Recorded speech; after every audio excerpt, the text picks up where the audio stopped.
Good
morning, Joydeep Burrow, sir.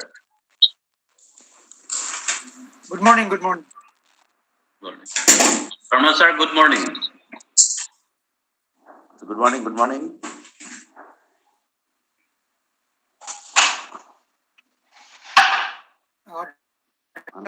Just joined.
Yeah.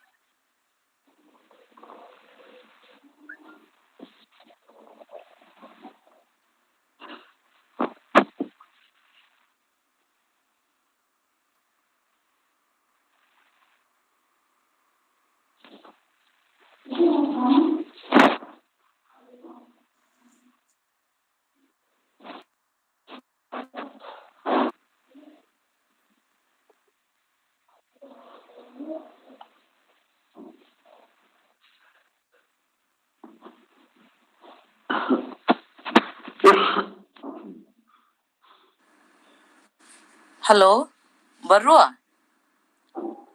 Yes, madam. Hello, hello. Good morning. Yes, madam. Ha. Good morning. Good morning. If my connectivity is disturbed, you just take over, okay? Okay, ma'am. Okay. Hello, can you hear me? Yes, madam. Yes, yes. Acha, Very much. acha. Because this BSNL, this connectivity network is very poor here. So, Okay. any disturbance, then you just take over, okay? Okay, ma'am. We're waiting for Honorable Vice Chancellor, sir. We can start.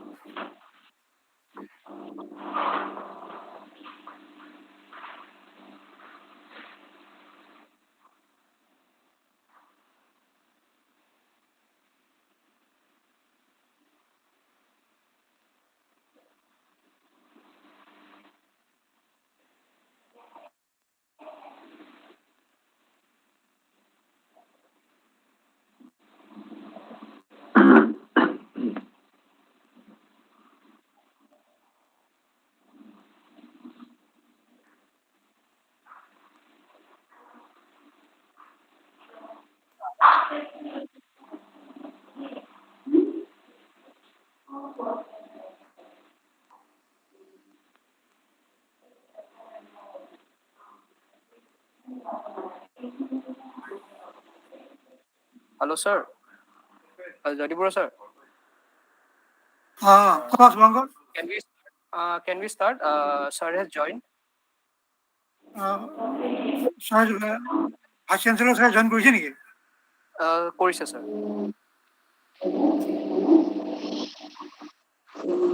Okay, we can start then. Okay.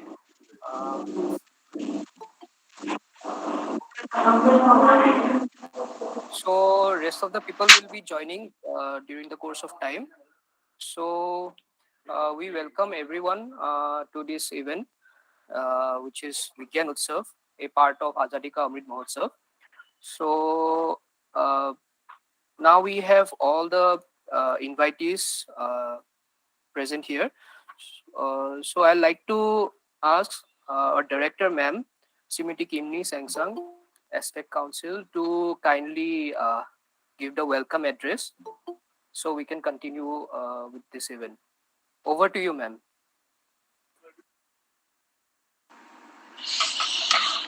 Good morning, everyone. I'm indeed really very happy. Today, this is the 8th program that ASTEC has taken up celebrating Vigyan Utsav as a part of Azadi Ka Amrit Mahotsav. And it's the, so to say, the theme for today, that is science and society. It's really interesting. And today we are indeed very fortunate to have very good distinguished speakers. I must say that today we are going to have a very interesting webinar, the science and society. As director ASTEC, I would like to convey my heartiest greetings. I welcome our Vice Chancellor, Guwahati University, Dr. Pratap Jyoti Hendik. Thank you so much, sir. You are for joining us today. We are looking forward to hearing from you. And also, I'm thankful to Minal Kumar Krishna Chaudhary, my colleague in EDA, for being with us today. And Dr. Bhuban Chandra Chutia, Assistant Professor, Naugong College. Dr. Tulsi Prasad Saikia, Chief Scientist, Assam Agriculture University. Dr. Bhim Prasad Sharma, Associate Professor, Tezpur University. So, as per our program scheduled, I'm so happy that all our eminent speakers are here today. So, we look forward to getting a lot of benefits from hearing from all of them. And I must say that as director ASTE, I don't know much how much we have contributed, but as ASTE also, we have also tried to do our bit in trying to contribute something to the society in the field of science and technology. So in this regard, uh, Biman Barua is going to give us the brief inputs, knowledge on the initiative that is undertaken by ASTE.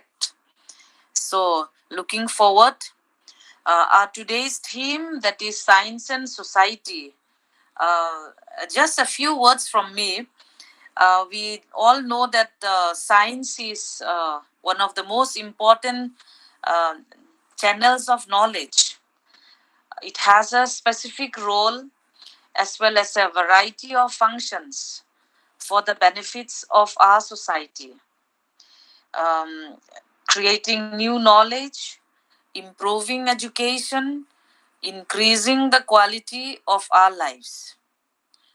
And science also must respond to societal needs and global challenges. In fact, now science is now a way of life. There is the moment from the time we get up till the time we go to bed, we are all interconnected with science. So, what is the role of science in our society? What is the impact of science in our society? How do this science and society influence each other? What are the contributions? So all these things today we will come to know more from our esteemed speakers. So from my side, I would just like to say that a society, if our society is based on science, it will become more advanced and will become more prosperous. Because that is the reason why science aims to create a positive change in society.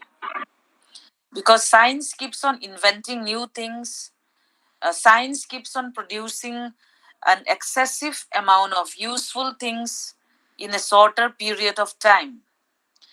Even, say, for example, our society, that is agriculture society, if it is based on science, it will produce more crops if it follows the scientific method. So we now live in a society which is exclusively dependent on science. It is science society, it is interconnected. Science influences the functioning of our society to a very large extent. So I will not uh, uh, speak more on the topic. We have got our esteemed speakers who will give more elaboration on science for societal equity and inclusion, science in value creation and economic development, and we'll come to know value creation through evolution of new technologies, science education for scientific temper. So we have a lot to learn from in today's webinar. So on my side, um, as director of Assam Science, Technology and Environment Council, I offer my heartiest welcome to each and every one of the participants today. I'm really grateful to you all. Without your attendance, this webinar would not have been a success. So I request each and every one of you to kindly stay till the end of the agenda, that is the vote of thanks, and not leave the webinar in between. So with this, I conclude. Thank you all. Thank you so much. Thank you, ma'am. Thank you for your insight and your perception about how science can influence society. And so now we have uh, Pratap Jyoti Handik, Dr. Pratap Jyoti Handik, Vice Chancellor, Guwahati University, who is going to deliver the keynote address. So over to you, sir.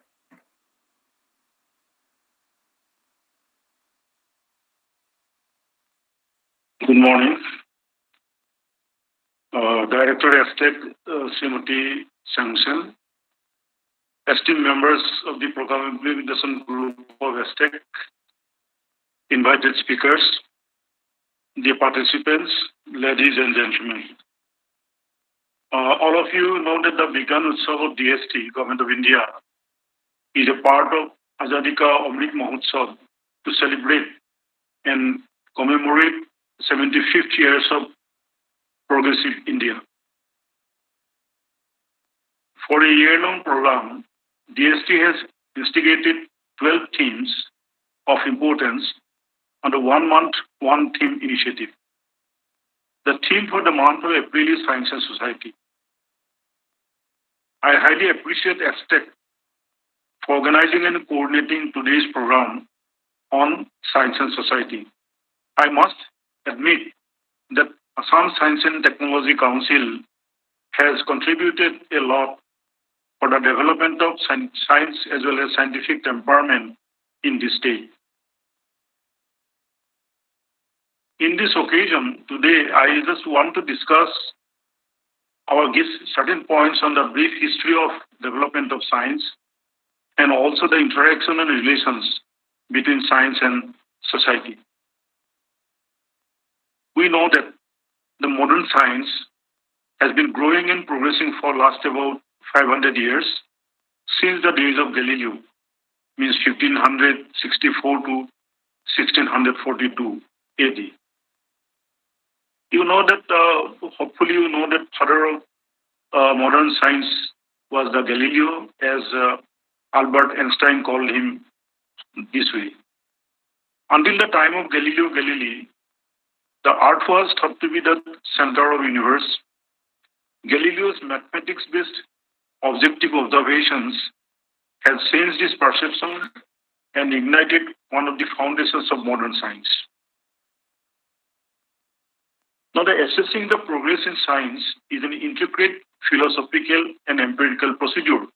Though we are using science, we are enjoying the benefit of the science, but to assessing progress in science is really very difficult and interesting. It requires combined historical, philosophical, sociological deliberations. It is evident that the progress generally indicates moving forward in a positive way. Modern science is a process of understanding the natural and physical world based on recognizable evidence, interpretation, and repeated testing. Science makes progress when it develops concepts, typologies, framework of understanding, methods, techniques, or data that make it possible to uncover phenomena or test explanations of them. Thus, knowing where and how to look for discoveries and explanations is an important type of scientific progress. You are aware that thus experimentation in science took increased momentum during the Industrial Revolution at the end of the 18th century. Simultaneously with industrialization, the application of scientific knowledge for practical purposes took on a new pace during after the Industrial Revolution. This shift was basically the change from manual production to machinery, new chemical manufacturing, and non-production iron production processes. The increasing use of steam power and water power, the development of machine tools, and the rise of mechanized factory system. So these are some of the advancements after the Industrial Revolution. 19th century is the glittering period of modern science. During the century, first and second law of thermodynamics relating to the transformation, conservation, and quality of energy were formulated. During this period, biological evolution theory was also proposed by Darwin in his treatise on the origin of species in the year 1859. Then Maxwell, Boltzmann, Planck, Kelvin, Van der Waals, Fourier, Pasteur, and Curie are some of the most known scientists of this era who has made outstanding contributions to the progress of science during the later part of the 19th century. All these names are very popular in our science books, and we know about all this contribution of these scientists. However, this list is just a teeny part of a very big record. Science has almost touched the peak of progress during 20th century. The beginning of 20th century was strongly marked by Einstein's formulation of the theory of relativity in the year 1905, including the unifying concept of energy related to mass and the speed of light, E is equal to mc squared. Einstein also made a lot of other contributions, notably to statistical mechanics. Einstein was awarded the Nobel Prize in 1921 for his explanation of the photoelectric effect. During this century, physics grew into a primary discipline. Physics is greatly contributing to today's basic natural sciences, astronomy, chemistry, and biology. The year 1953 was a vital landmark for biology with the description of the structure of DNA, the carrier of genetic information by Watson and Crick. So it means the physics has a lot of contribution in the development of the other branches of sciences. In the second half of the 20th century, several branches of sciences, namely physics, chemistry, biology, geology, and astronomy, continued to make great progress. During this era, sophisticated instruments become indispensable in speeding up research, in facilitating data collection and interpretation, and for model building with computer program in almost every branch of science. We have many prominent examples for this. The development of semiconductor translator is one of the examples. Then developments in nanotechnology, information technology, the discovery of subatomic particles are the very prominent examples of the development. The deciphering of the genetic code and the regulatory mechanism in living cells, genetic engineering techniques, recombinant DNA technology, genetically modified organisms, gene sequencing, PCR technology are the real developments in science in the later part of the 20th century. In astronomy, the borders of the universe came into the picture, the discovery of black holes and the dark matter, etc. There are some crucial developments in science during the later part of the 20th century, particularly the cross-fertilization among particular disciplines, namely physics, biology, chemistry, and mathematics is a crucial development. This does not just relate to multidisciplinary approaches in studying phenomena, but also critically to the recognition that discovered natural laws in a specific branch might have a bearing on others. An example of cross-fertilized product is the polymerase chain reaction, which is shortly called as PCR. It is an extensively used technique to amplify small pieces of DNA in order to generate thousands to millions of copies of a DNA sequence. By applying heat, the DNA molecules two strands are separated, and the DNA building blocks that have been added are bonded to each strand. PCR amplification produces the significant amount of DNA required for molecular and genetic analysis.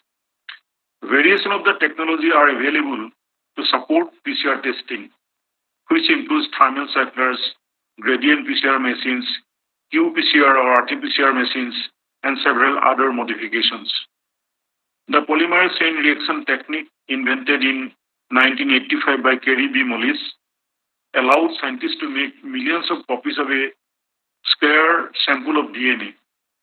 Kerry Mullis invented the PCR technique in 1984 while working as a chemist at the Cetus Corporation. He is a biotechnology firm in California. All of you were aware that for detection of COVID-19 virus, RT-PCR technique has been extensively used during COVID-19 emergency in recent past. So that way the PCR, though it is a very modern and developed and sophisticated technique, but it has been utilized in a regular virus detection process during COVID. So this is a very great contribution of Kerry Mullis to the science. And I am very fortunate that I personally met Kerry B. Mullis, who invented PCR. I met him in California in 2002, when I visited California for an academic pursuit. It is accepted by and large that the science is one of the most important media of knowledge. Science has a definite role as well as a diverse range of functions for the benefit of our society. Science has been contributing immensely in creating new knowledge, improving education, and increasing the quality of our lives. The world community has consensus opinion that science must respond to societal needs and global challenges. Moreover, it is understandable that there is direct interaction exists between science and society. The interaction between science and society ensures that knowledge is exchanged, tested, and reflected between the various interest groups. This interaction is often referred to as knowledge transfer.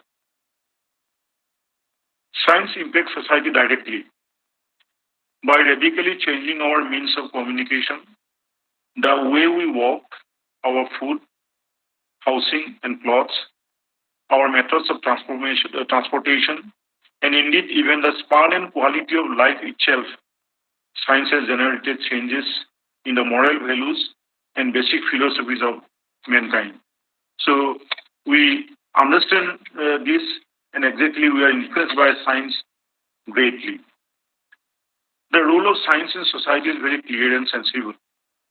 There are two possible aims for engaging the policy process and two primary strategies for achieving those goals.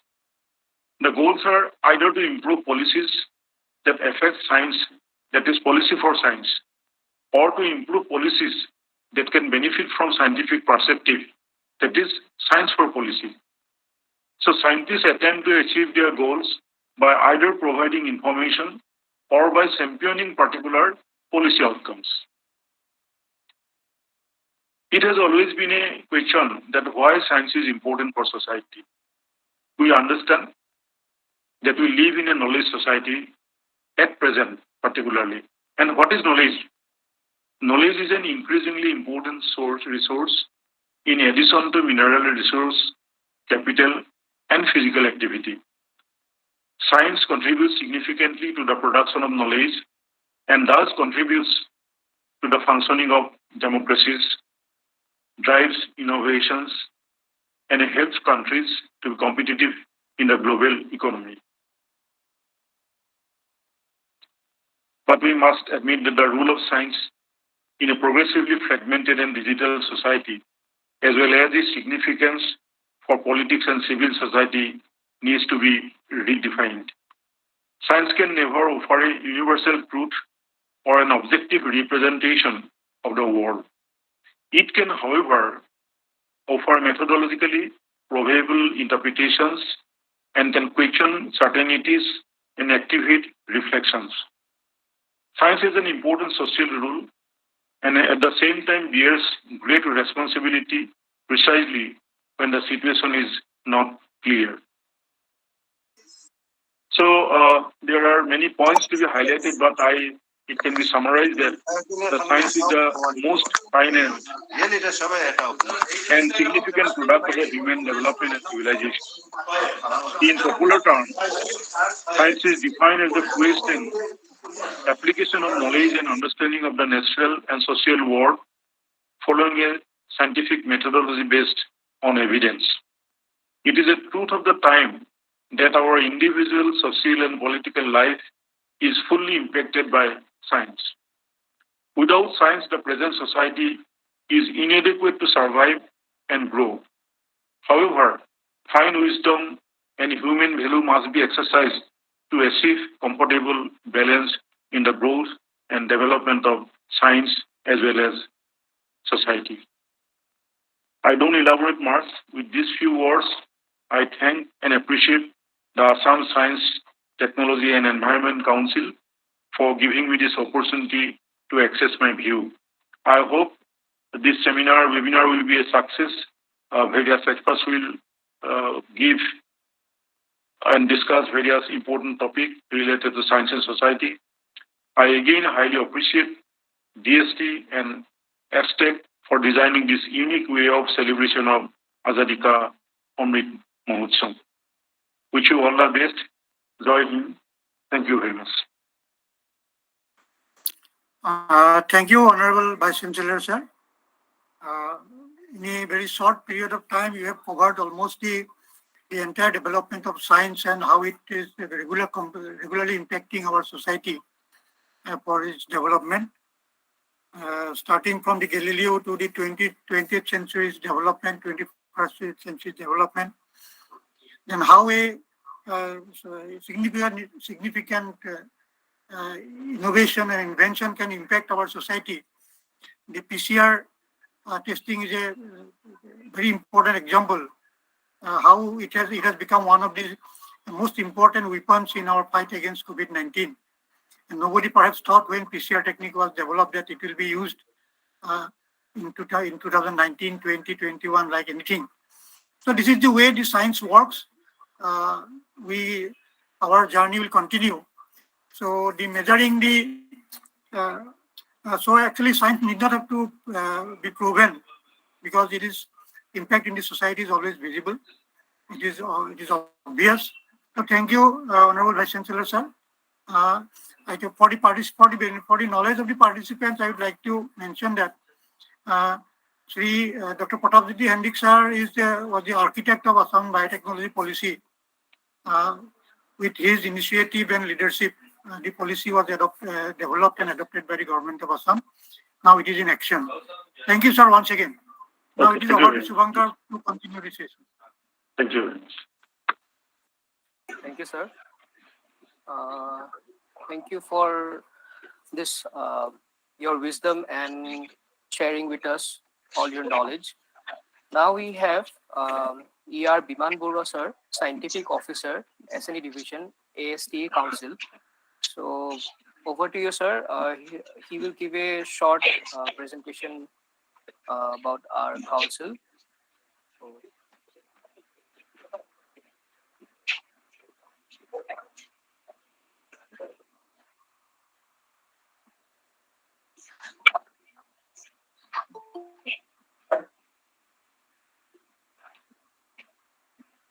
Shubhankar, my slides are not sharing.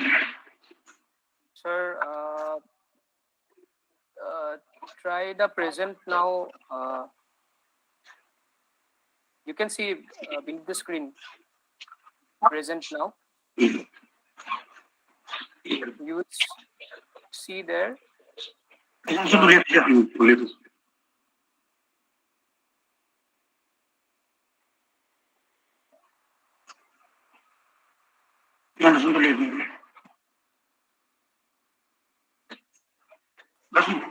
sir. It is visible now. So Visible? Yes, sir. Sir, Yeah. try to change the slide. I will know if it is working. Is it working? Yes, sir, working. Yeah.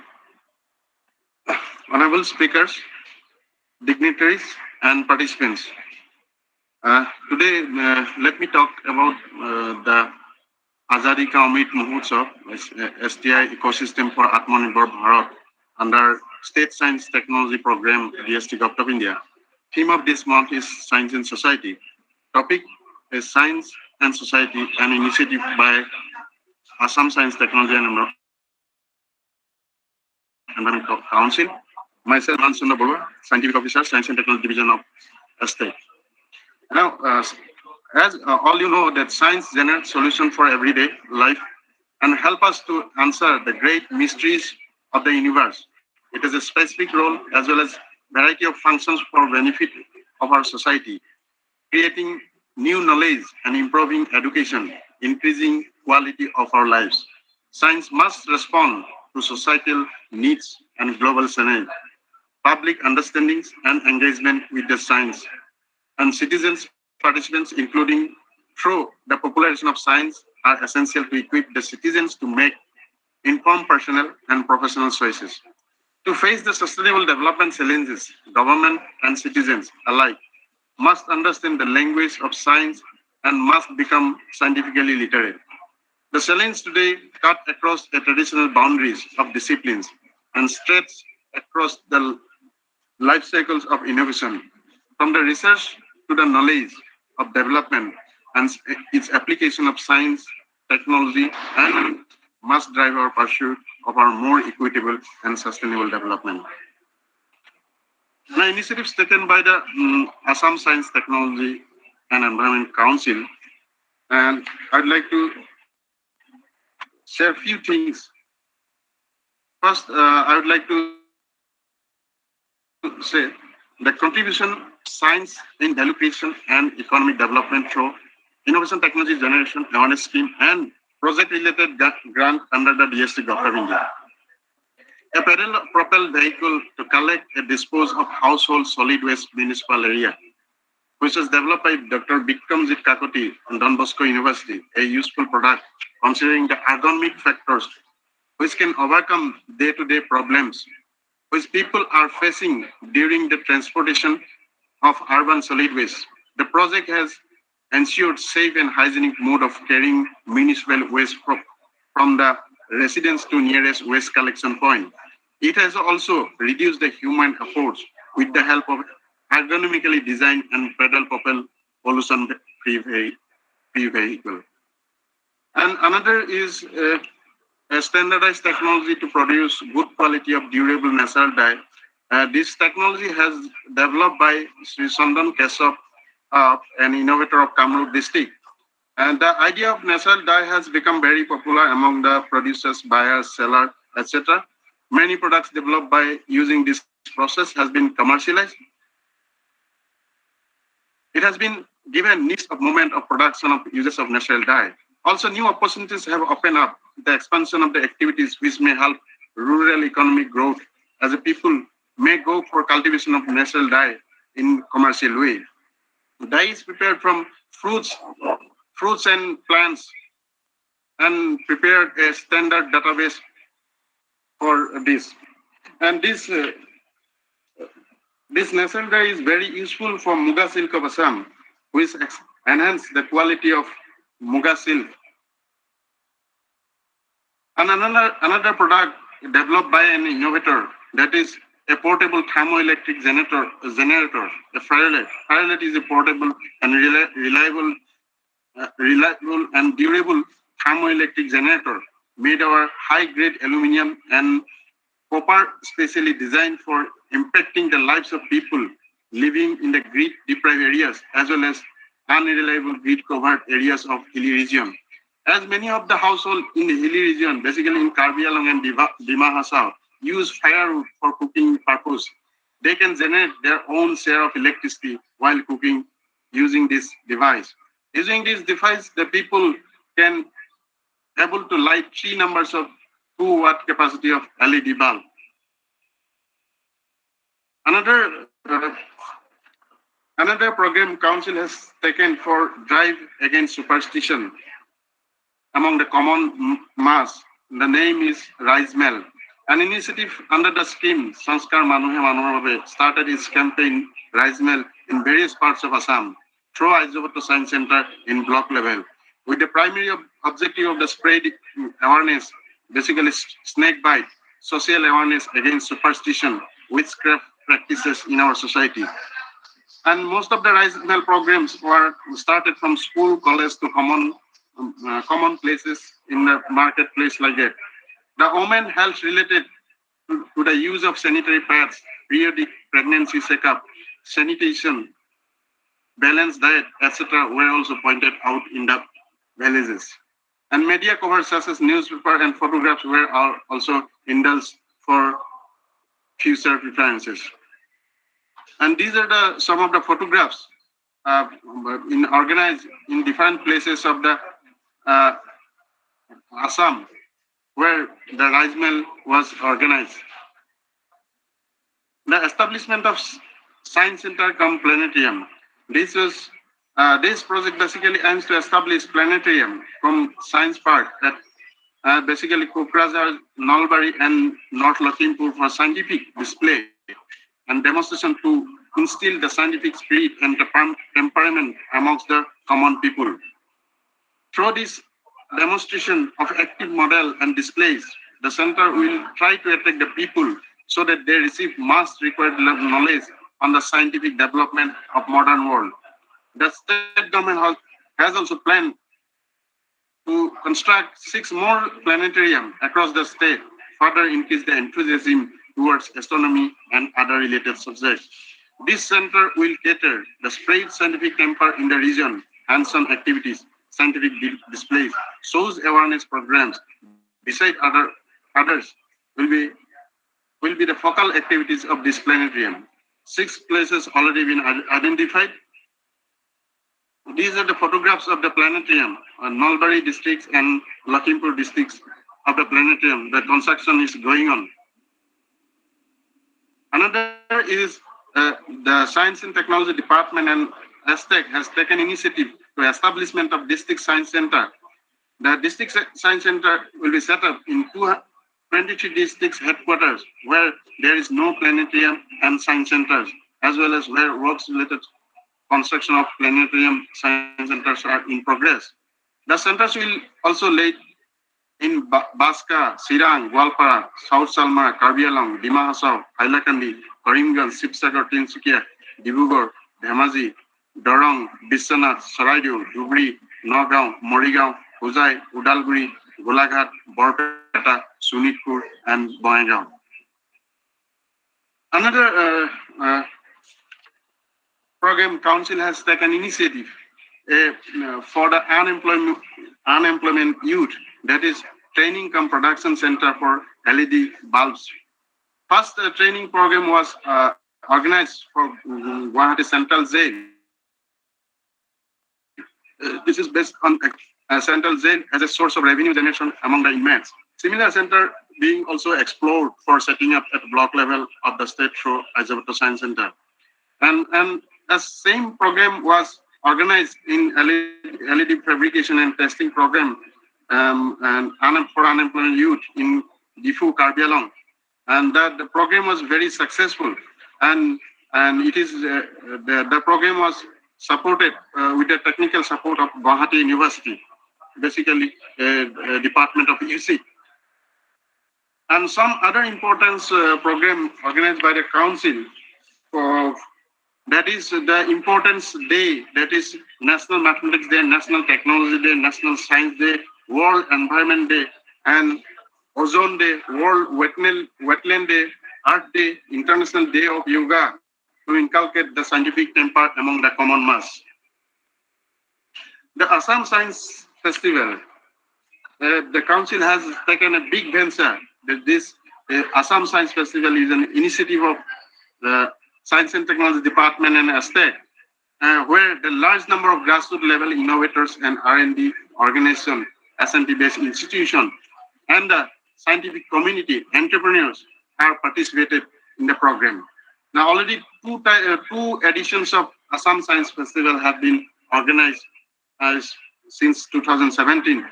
And the prime objective of the festival is to inculcate scientific temperament among the common mass and attract the young minds towards the field of science and technology and innovation. These are some of the photographs of the Assam Science Festival, which was organized at Tezpur University. Another program is National Children Science Congress. The National Children Science Congress, a unique program of children group 10 to 17 years, is a flagship program of the National Council for Science, Technology, Communication, Department of Science and Technology, Government of India. The program was, through this program, an attempt is being made to develop a project where related curricula and to use the openly available environment as a laboratory, and also face-to-face interaction program with the renowned scientists is also organized, which are being clarity in the concept and lead to better understanding. And few other workshops and seminars also organized. And we have a patent information center.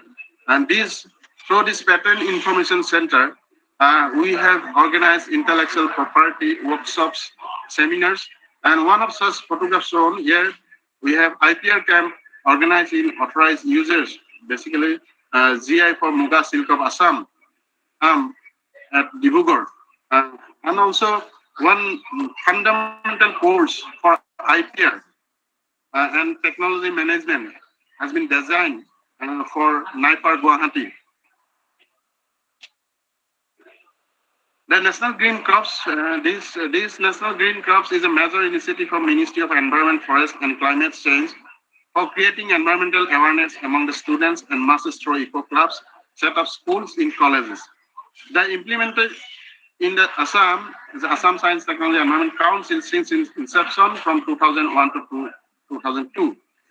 The recent major activities is massive plantation campaign, then more than 1 lakh saplings planted, the mass bank campaign by Eco Club gathers during the COVID situation, installation of bird shelters, army composting units by Eco Clubs, and school beekeeping program at Eco Clubs, seminars, debates, lectures, popular talks on environmental issues, online webinar, art, poster, debate competition, and environmentally important topics, setting up of botanical gardens, banana gardens, etc. at Eco Clubs. And these are some of the photographs of the National Green Crops.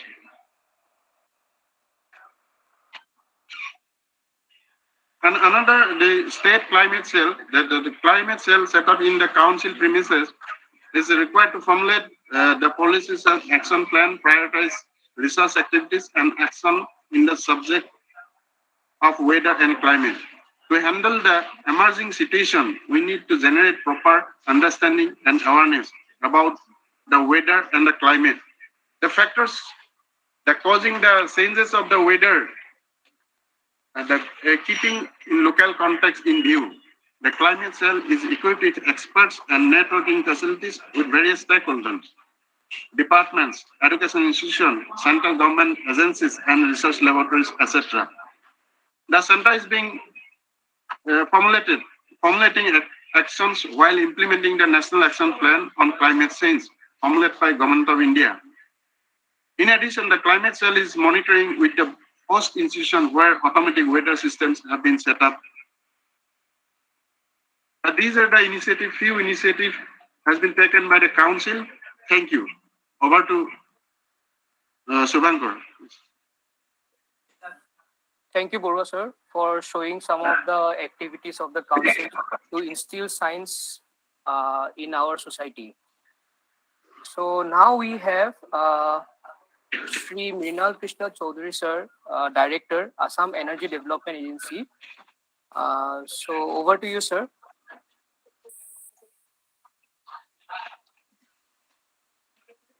So good morning, everybody. Madam Director, ASTE, Honorable VC, Guwahati University, and all the faculty members in this today's webinar, and all the participants. It's indeed a privilege on my part to be a part of this whole exercise on account of Azadi Ki Amrit Mahotsav being organized by ASTE under the aegis of DST. And the theme is very pertinent, which is taken as science and society.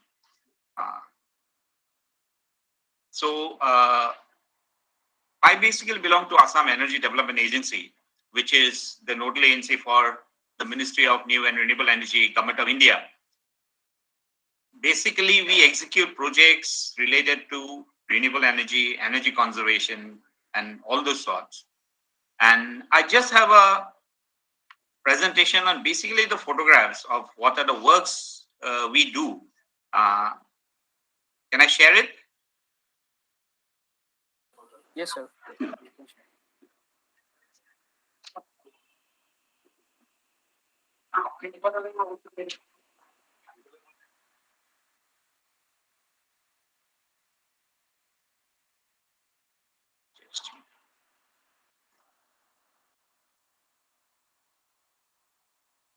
Is it seen? Sir, not yet.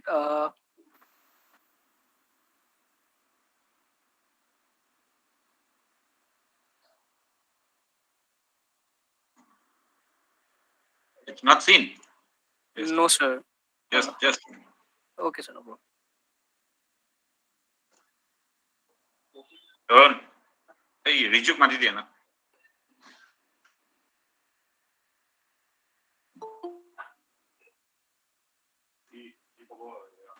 share button to click on the full screen of job. Yes, Now, yes, sir. Is there? The presentation. Yes.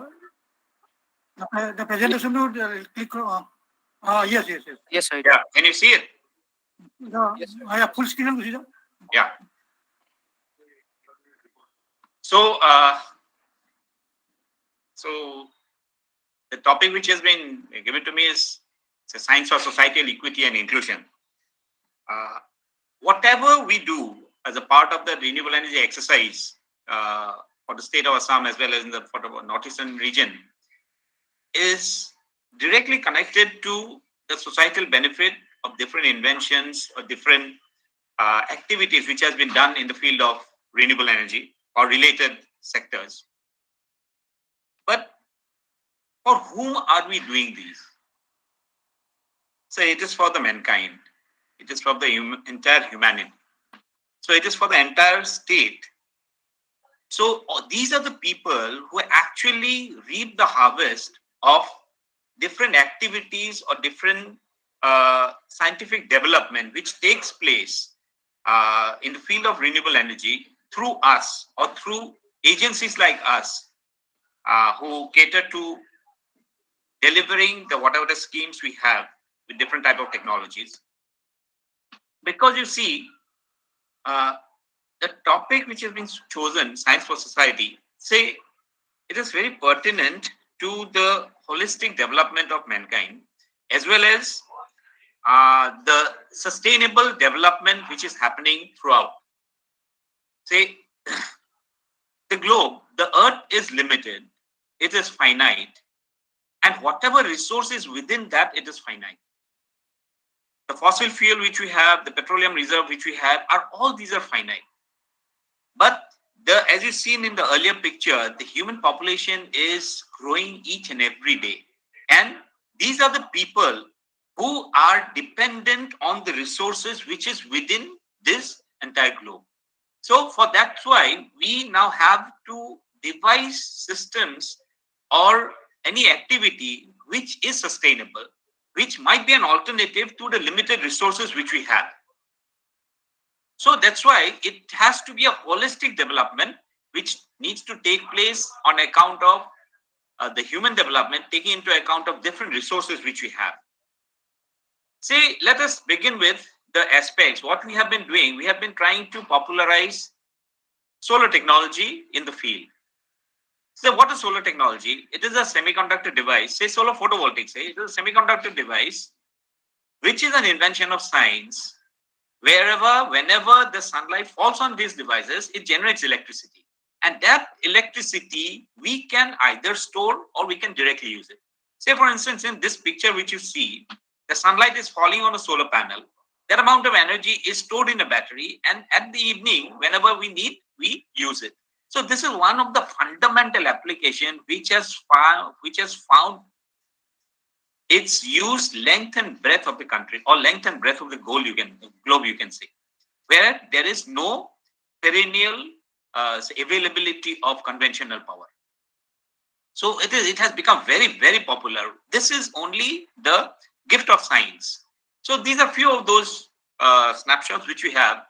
There's a small house which gets electricity or which gets lighting from a solar panel which is mounted on the top of the house. There you have a storage battery.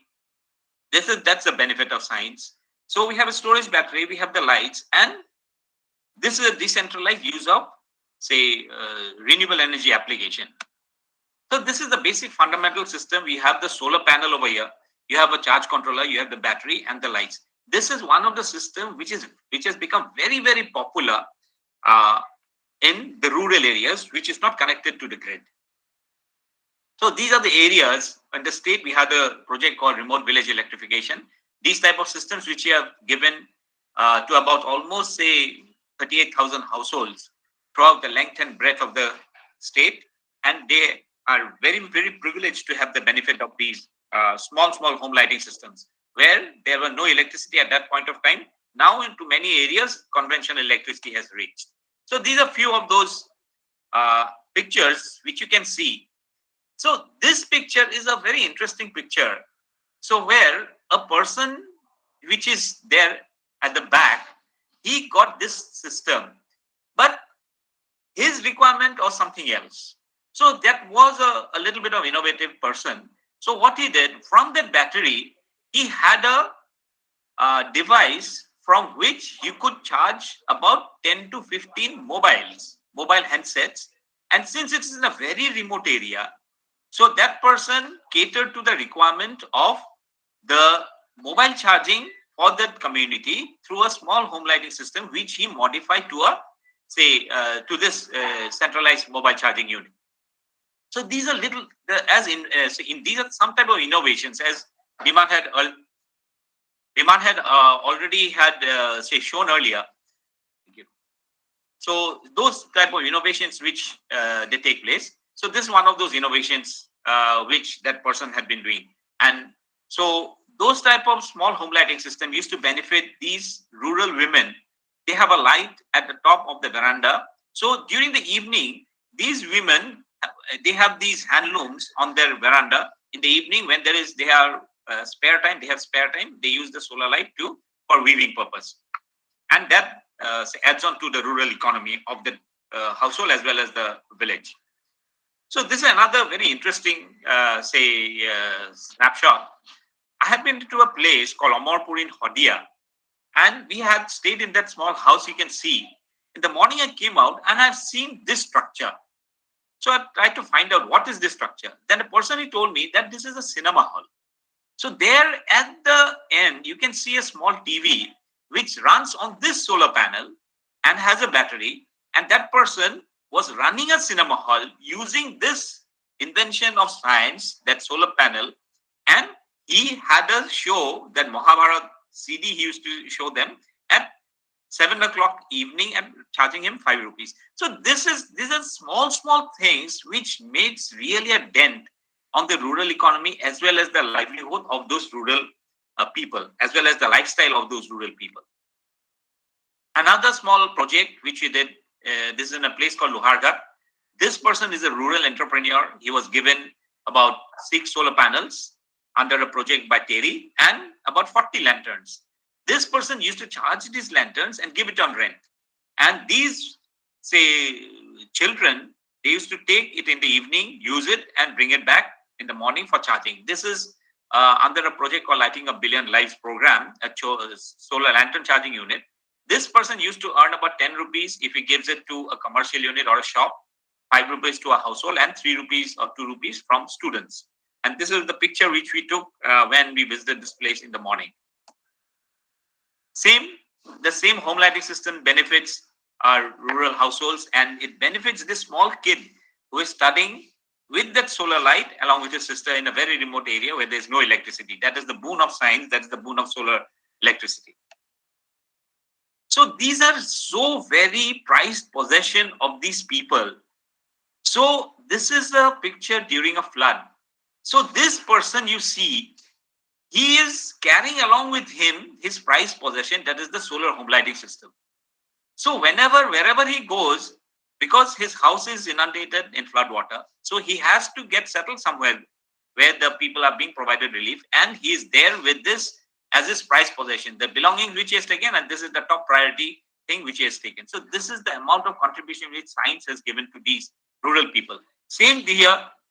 So they are there on the raft, but they have the solar panel which is giving them light in the evening.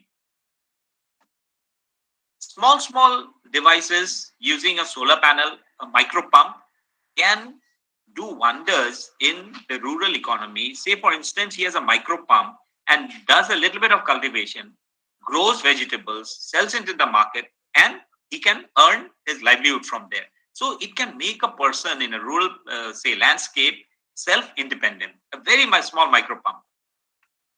So it can be a bigger system which can add on to his, say, farming. So this is one place. We did a small power plant in a place in Borgaon in Karbi Anglong. Earlier, there wasn't any doctors used to stay in that small rural setup. But since we put the solar plant, about say 3-4 doctors used to stay in that hospital, and the people were getting benefit from that solar plant in that area. These doctors were providing them health support to the rural community over there. Similar project, very recently, we have completed a project under the Envis Center of ASTE, where ASTE provided small solar, say, power plants to the rural schools where there is no electricity. So this is a very small unit. This is a 1 kilowatt solar plant, which is, say, installed very recently. Last week only we completed. That Beneficiaries Girls ME School is on the fringe area of Manas, where the kids, they would get the benefit of this solar plant. Whenever in the hot days, they can get the benefit of using a fan for this small school. So similar projects we did for bigger setups. These are bigger schools. These are bigger polytechnics where we provided solar lights. And these are a number of health centers in Karbi Anglong and Dima Hasao area. We also did similar work for rural banks and say Kosturba Gandhi Balika Vidyalaya. These are totally independent of, they don't have conventional electricity in those areas. So this is in Dhubri. We also had a very interesting project done a few years back where a cold storage run with solar was provided in 2 places, that is in Bongaigaon and Baksa, so in Udalguri. So this is a cold storage which is absolutely run with a solar panel. So whatever the villagers used to produce, they would store over here till they get a market, and from there they used to take to the market for selling. So whatever surplus is there, they don't waste it, they store it over here and take it for the market so that they can get a better price. That helps in boosting their rural economy. Street lights is also another boon where we can say provide street lights in places which is not electrified. But the most interesting thing is that these solar street lights are now benefiting our rural villages which are now affected by elephants. Very recently, we did a project under the MNRE where 90% subsidy was provided. And one of the key takers of this was Oranyong. So we provided a number of solar street lights to Oranyong where they had set up on the forest fringe villages. And you see, once they have put up these street lights on the road, these elephants now don't penetrate into these villages. They take some other route and go away. So yesterday, a similar thing happened. We are putting up a floating solar plant in a place near Koliabor, which is in a fringe area of Kajironga. And that area was, say, they had a herd of about, say, 20 elephants coming to that location, and they destroyed few houses. So there we have about 10 solar street lights installed. At that point of time at night, since nobody was there, it was switched off. Then immediately on arrival of the elephant, since at the time of destroying the house, they immediately switched it on. Having seen these street lights, the entire herd of elephants, they vanished. They immediately went away. So these small, it might be a very small thing, but it really makes a dent to the lives of these rural villagers who stay in the fringe area of these forests. Another thing we haven't done, but it's a very beneficial thing, is solar fencing. This you can see is say electrified cables, but these are not that dangerous that it can kill a man. It is a very high voltage fence, but with very minimal amount of current. So similar, you have an energizer over here. So elephants, in case they touch it, or any animal, if they touch it, they'll just get a shock, which is not harmful. It is just like that mosquito racket which we have. So similar project, Oranyok did a project in Baksa. It is in a place called Choki on the Bhutan border. So there we have seen that the entire village where the elephants used to come, they have put up this solar fence. And the benefit of the solar fence is that the elephant now does not infringe into that village. So they have taken some other route. They don't come to the village, and the crop of these villagers are protected now. And they were very happy with this small thing which they have installed over in that place. We also did another project on rooftop solar, where number of buildings, commercial as well as say community buildings, have been provided with rooftop solar plants, where the electricity generated is used by the institution, and the excess electricity is being given to the grid, and they get compensated. This is one of the very successful projects which AIDA has completed very recently. These are few snapshots. This is in, say, Hong Kong Netraloy. And this is the Guwahati Medical College. You can see the Guwahati Medical College, the entire rooftop, all these solar panels over there, 500 kilowatt, largest rooftop plant in Assam till now. This is in a hospital in Jorhat. Another very interesting project which we did for boosting up rural economy through these science and technology intervention is putting up a floating solar plant. A floating solar plant on a pond in Morigao, where the solar panels are put on top of the pond on a structure, and you have an aerator over there, a sprinkler type of a device which aerates the water on the pond, increases the dissolved oxygen content of the water, and enhances the aquatic life. That means they get more fish production. This is in a village we did, where we had about, say, 14 street lights and 20 household lighting. And there is a small panel where the villagers used to come and charge their mobiles or a little bit of livelihood activities. So seeing this benefit, we have been given another project, which we very recently completed in Hajo. So you can see over here, this is an aerator, because we have heard that the fish in Hajo tank, Hajo pond of the temple, fish used to die. That is one of the reasons, is that they had no oxygen in the water. Water need to be aerated.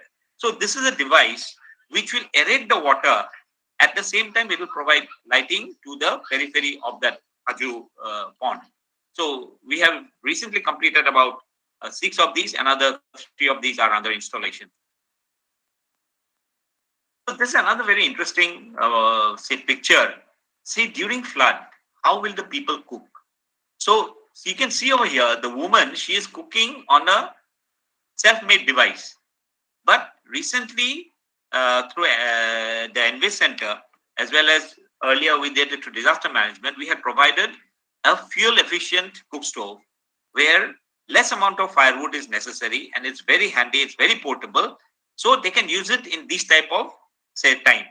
So they can also use it in a normal time in their houses. So there's a portable cook stove, very efficient, fuel-efficient portable cook stove. Earlier, we used to do this improved cook stoves where proper taking into, say, account of proper combustion with very scientifically designed cook stoves, which uses less amount of fuel, almost say 40 to 50% amount of fuel is less fuel is used. So taking into consideration this type of concepts, we develop number of say cook stoves, very scientifically designed with locally available material. You have clay, sand, cow dung, rice husk. We make these improved cook stoves through training process. We give training. Recently, we did one in Pobitora area. So women also take part in these trainings. They make these improved cook stoves, and the people in the rural areas, they get benefit as a fact of creating livelihood, as well as getting the benefit from the improved cook stove with less amount of firewood. That directly impacts on the, say, environmental protection. So this is the one of the portable. So while traveling to that solar lantern project in Loharghat, we came across this picture. These kids were taking firewood.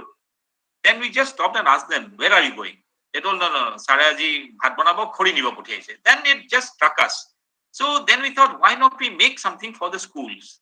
So this is one of the, say, community cook stove we prepared for the midday meal program in one of the schools over there.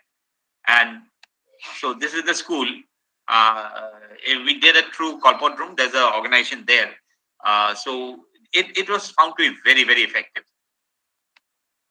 So this is in a nutshell how the invention, the technology of science and technology, benefits of, say, contribution of science directly affects different communities, different aspects of the society for their livelihood, for their stability, and for effective life. Thank you. Thank you, Sri Minal Krishna Chaudhary. I think you have covered the whole ambit of the how the renewable energy can improve the societal needs, help the societal needs. In fact, Sri Minal Krishna Chaudhary is one of the pioneering person in the field of renewable energy in Assam, starting from the solar, biomass, microhydel. In everywhere, he has very immense contribution in popularizing renewable energy in Assam. I think his presentation will certainly will help us understanding how the small intervention can change the lives. So thank you, Sri Chaudhary, for your nice presentation. Thank you. Now it is over to Subhankar now. Thank you, sir. Now we have Dr. Bhuvendra Chandra Sutia, sir, Assistant Professor, Nagaon College, Nagaon. So he's going to deliver a talk on the sub-theme, that is contribution of science in value creation and economic development. Over to you, sir. Yeah, thank you, Subhankar. Respected Director, ASTE, Honorable today's keynote speaker, renowned biotechnologist, Honorable Vice Chancellor, Guwahati University, distinguished speakers of the today's webinar, ASTE officials, and all participants joining this webinar through virtual platform. Contribution of science in value creation and economic development. In relation to this theme, I am going to share my experiences and very small initiative. So, can I share my slide? Hello? Sir. Yes, you can share.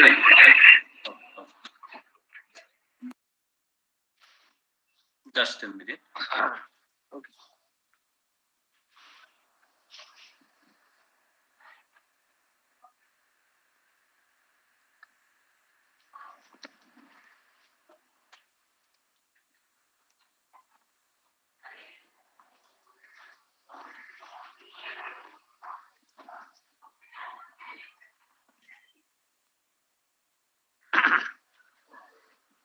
Okay, I'm sharing.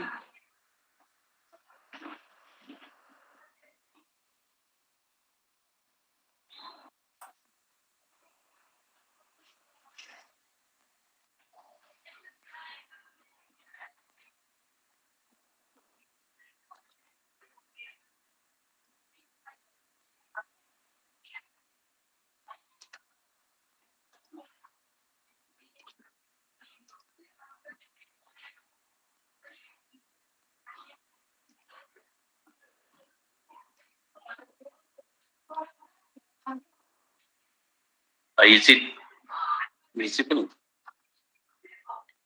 Hello? Yes, sir. Is it coming? Yeah. Yes, sir. It is now being presented. Sir, Okay. You can full screen the slides. Okay. So is it okay? Is it okay now? It is still not visible as full screen. I have shared as a full screen, not yet visible. No, sir. So you can do one thing. You can share your entire screen instead of tab or a window when you share Okay. your entire screen.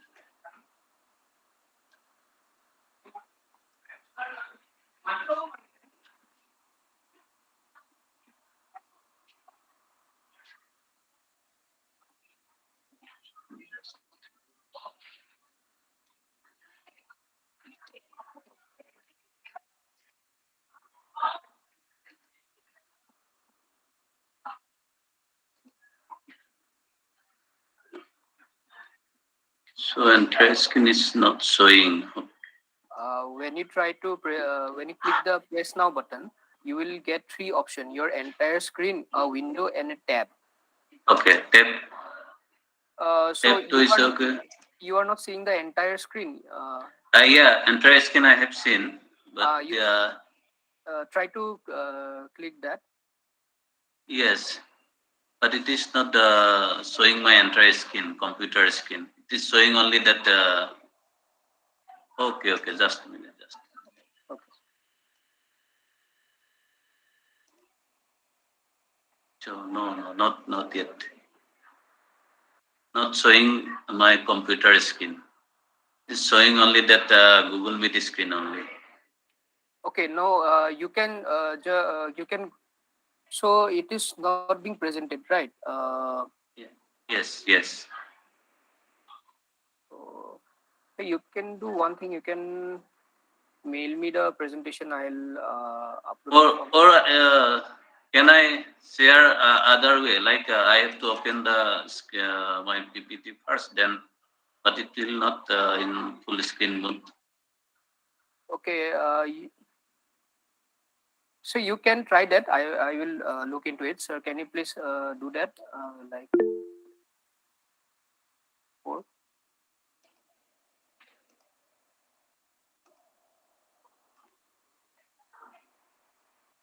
Just check.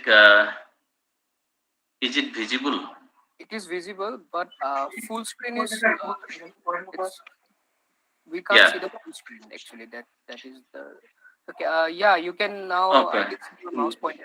So can you Okay. just can you just full screen it? Okay. Yes, sir. Yes, sir. Is it? Just waiting.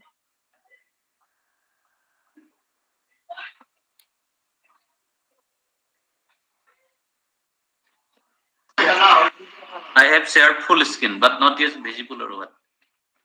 No, sir. Sir, we may continue with the with this screen only. Which one? Without full screening. Okay. I will share again. I am already. So is it coming? Okay. Yes, sir. It is coming. Okay then. Yeah. Thank you so much. Just try to sir. Can you just try to change the slide once? I will. Is it coming? Yes, sir. Okay, sir. We can continue with this. Since it is Okay. Sorry for interruption. Yeah. In this lecture, I am going to share my experiences how agriculture-based activities help economic upliftment and employment of rural people. Okay. So I myself believe connectivity between science education and entrepreneurial education is evident as a novel idea in school and higher education teaching practices over recent years. From higher education and industry perspective, the importance of connecting science with entrepreneurial thinking is viewed from perspective of job creation. So I have already mentioned that in this lecture, I'm going to share my experiences of how agriculture-based activities help economic upliftment and employment of rural people. So we have already know that silk is the fancy gift of God.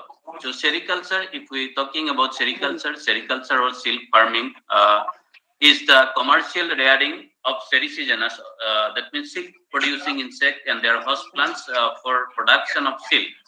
So it is an agro-based industry, labor-intensive industry. India, if we see the production scenario, India is the second largest producer of the silk next to China.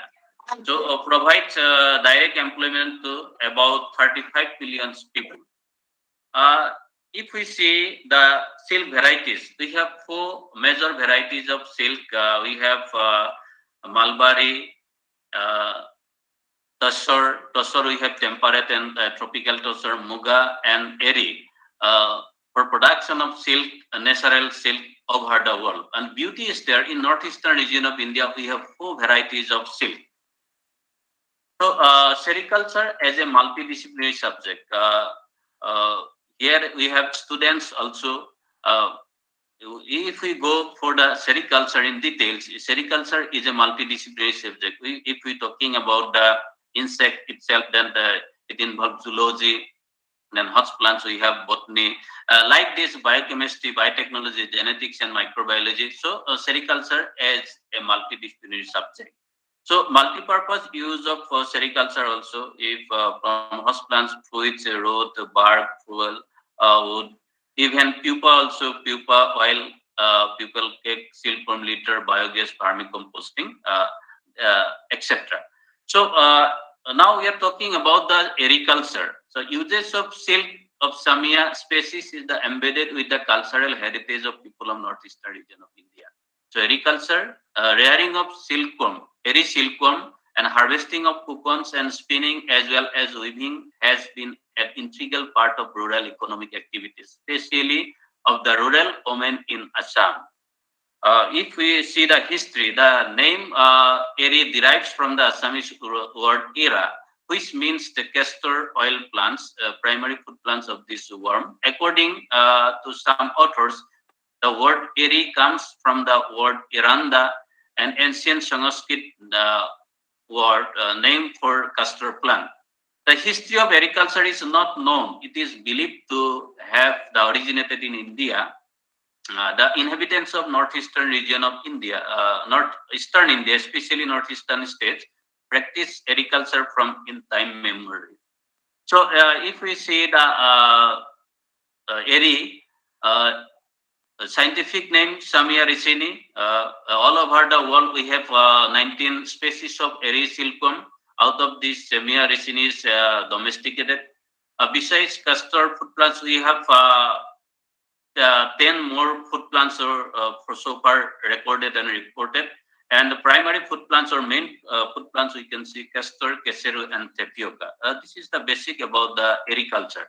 So here, if we see the agriculture as a sustainable livelihood generation activity, if we see in Indian context, out of 63,588 villages, agriculture is factorized in is about 52,360 villages and is providing livelihood to 9,47,631 families. In case of India, Assam, it is factorized more than 9,373 villages, providing employment to 2.5 lakhs families. So now I have already mentioned that I am going to share my experiences only and small initiative, how agriculture from farm to market, an initiative from Nagaon College Autonomous Campus to community. So Nagaon and Morigaon district of Assam has a traditionally eri rearing district, but due to various reasons, development of four lands and other so many reasons, because in eri rearers generally they don't have systematic plantation food plants. So, but due to various reasons, this culture is not seen as an alternative income generating activity by the people. To rejuvenate the age-old tradition of eri rearing as initiative has been undertaken by Nagaon College through motivation, capacity building, and efficient marketing skills. The rural farmers were trained in scientific agriculture, motorized eri spinning, eri silk spinning, natural dyeing on eri fiber and fabric, product diversification, fish farming, and vermicomposting. So integrated farming. That means agriculture some ornamental fish farming. So that were taught. So these are my study area, Nagaon and Morigaon. So methodology which actually I have used to rejuvenate the age-old technique to modernize, to modernize how can so that we can go for the more benefit. So pre-training selection of beneficiaries. So beneficiary groups were formed belonging to ASTE communities from Nagaon and Morigaon district. The beneficiaries have basic knowledge on eri silkworm rearing and practice eri culture by eri silkworm rearing previously. But due to shortage of food plants and eri DFL, that means disease laying eggs. DFLs means disease-free layings, that means disease-free eggs. They have gave up this practice. They were consulted and motivated, and adequate amount of eri DFLs and castor seeds were provided to each beneficiary. So accordingly, hands-on training program were conducted because they traditionally use a takri, traditional spinning machine, to replace labor and time-intensive traditional eri silk spinning by takri. Motorized eri spinning was introduced in beneficiaries. To train beneficiaries, a series of hands-on training programs were arranged. So degumming and making eri silk cake for spinning were also taught. And accordingly, quality control operation techniques were also taught to them during the training sessions. Training on natural dye on eri silk cloths or fibers were also organized, and farmers were taught various dyeing techniques and dye preparation from locally available bioresources like mehendi, onion peels, jackfruit tree, amla lake, etc. So post-training follow-up also we are monitoring. Periodic monitoring of the progress by farmers, and appropriate measures were taken immediately to cope up any difficulties if arise. So by rearing 100 DFLs throughout each season, one can earn an approximate amount of rupees 1 lakh in a year, out of which a major portion comes from the marketing of the pupa. I'm talking about the rearing. From rearing, they can earn 1 lakhs. Since the works are going on at the tribal dominated areas, the beneficiaries have not faced any difficulties in marketing of eri pupa. Moreover, eri pupa are also marketed in urban areas. So these are some snapshots of the rearing in remote villages. So here I am showing in different seasons how they can rear, and ultimately from rearing side they can earn approximate amount of 1 lakhs. And the rearing activities in a remote eri rearing villages. So accordingly, I have field training, rearing operation. I have monitored field, and also I have taught them how to rear in scientifically. So I am showing some photographs also. Field training on rearing, scientific rearing, spinning, dyeing, etc., which we have conducted. Accordingly, training also we have conducted at House Institute. That means Nagaon College Autonomous. We have conducted different sets of training on scientific agriculture, then rearing, then dyeing and spinning. So accordingly, natural dye for dyeing of eri fiber or eri silk cloth. We have conducted training program on from locally available bioresources. Accordingly, you can see here the different natural dyed eri fibers, which we have experimented in our laboratories and also field. We have conducted training program in our House Institute and also field level. These are some natural dyed thread. Here, I just want to mention that Ms. Lasti Mithi, President and Prime Minister of India, Special Certificate Recipient, Traditional Artisan from a remote village of Karbi Anglong, was invited to interact with the farmers for traditional dyeing techniques, traditional motifs and design, and for motivation of the farmers. So accordingly, we have invited also the Miss Sangjukta Datta, renowned fashion designer, was invited to interact with the farmers for modern day design, product diversification, and different labor color schemes for airy clothes. So I have interlinked it with the different groups because now I have around 200 women in different villages of Nagaon and Morigaon. So among them, I have interlinkages also made. Also, different R&D institutions and NGOs, along with NGOs also, I have interlinked them, and I have formed a society named Shaku to so that we can do our activities from campus to community. So these are some photographs which is showing weaving activities at Monoha village, Morigaon district. So these are some naturally dyed airy silk products which produced by our rural weavers. Again, these are some products. So marketing of naturally dyed airy silk product. Actually, both the groups and different airy rearing villages, they participated in various national and international exhibitions and trade fairs. Also, they have open online marketing also. So from a small initiative, now they are marketing online and also different trade fairs, and also they are outlay in their own places. So some of the naturally dyed airy silk products, these are made by our traditional airy rearers.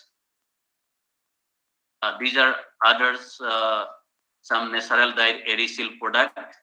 So again, some of the natural dyed airy silk product, because again, some of the natural dyed airy silk product. So these are all made by our farmers. So income generation after the initiative. Before the project intervention, beneficiaries from rural villages does not have any idea of product diversification and natural dye on airy silk. After the project intervention and our initiative, so beneficiaries were able to produce various types of diversified products such as mekla chador, stole, muffler, waistcoat, curtain, cushion cover, etc., which were limited to only airy shawl for men earlier.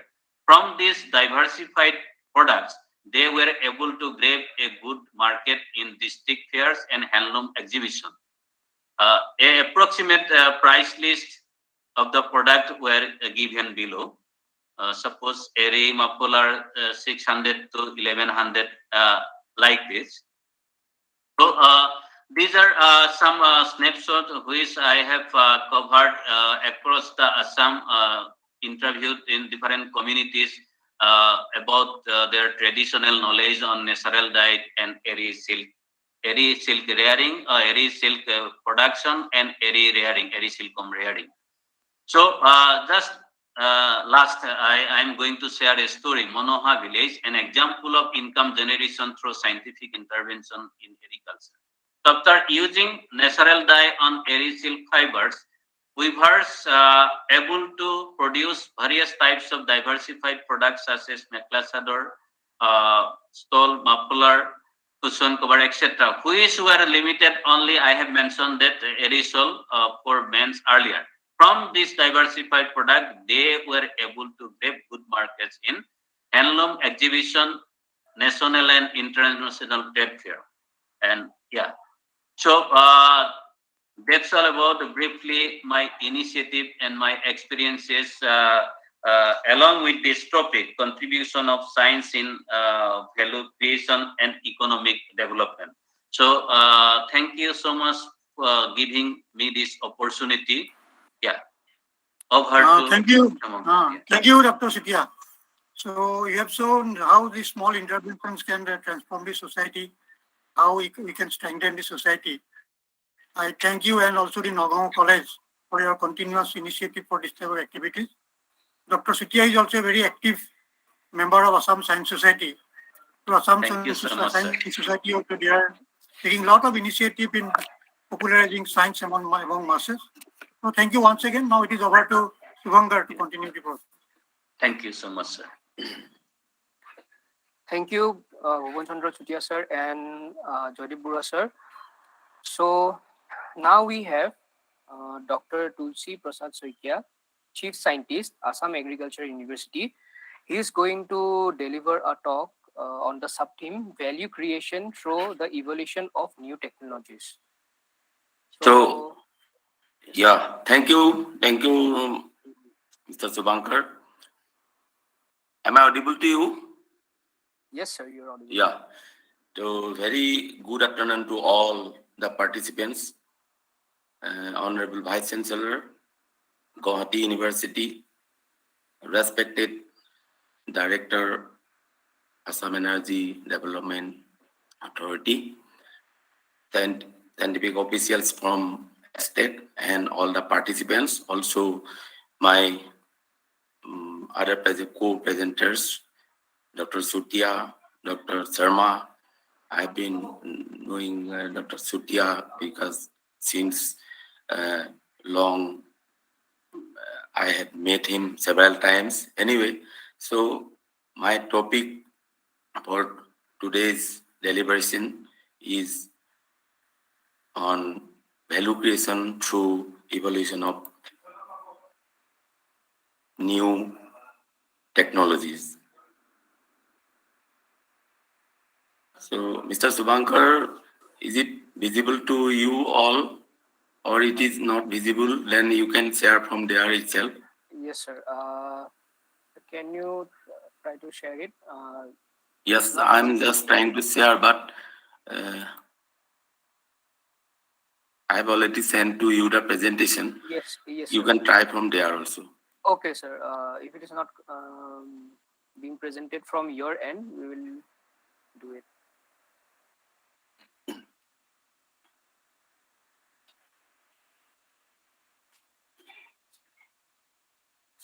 Sir, you can click the present now button and then click on the, there will be three options: your entire screen, a window, and a tab. So please try to click the your entire screen tab. If you I click the entire screen. Okay, sir, still waiting. I think due to some network issue. Yes, maybe due to some network issue. Yes, sir. You can try from there. Yes, sir. I am trying from my end. You just tell me when to change the slide. Accordingly, I will change the slide.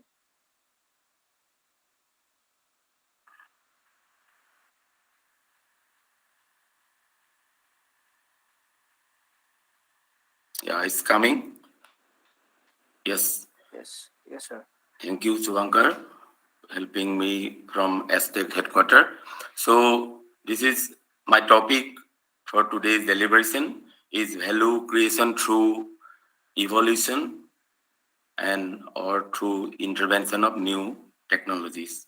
So I am Dr. Tulsi Prasad Soikia. I have been working as chief scientist at the Assam Agriculture University's Sugarcane Research Station near Dergaon, named Buralekson. Next, please. Next slide, please. Yes. Yeah. So for all we know that what is value creation, it is a process of increasing the consumption or use of the tangible or intangible goods through physical, chemical, locational, and transformations. It may be through value creation through packaging, value creation through processing, value creation through diversified exporting, or it may be through knowledge development.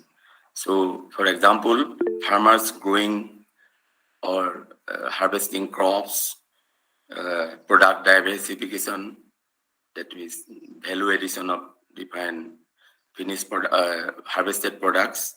And next, please. Yeah. In a typical agricultural value chain system.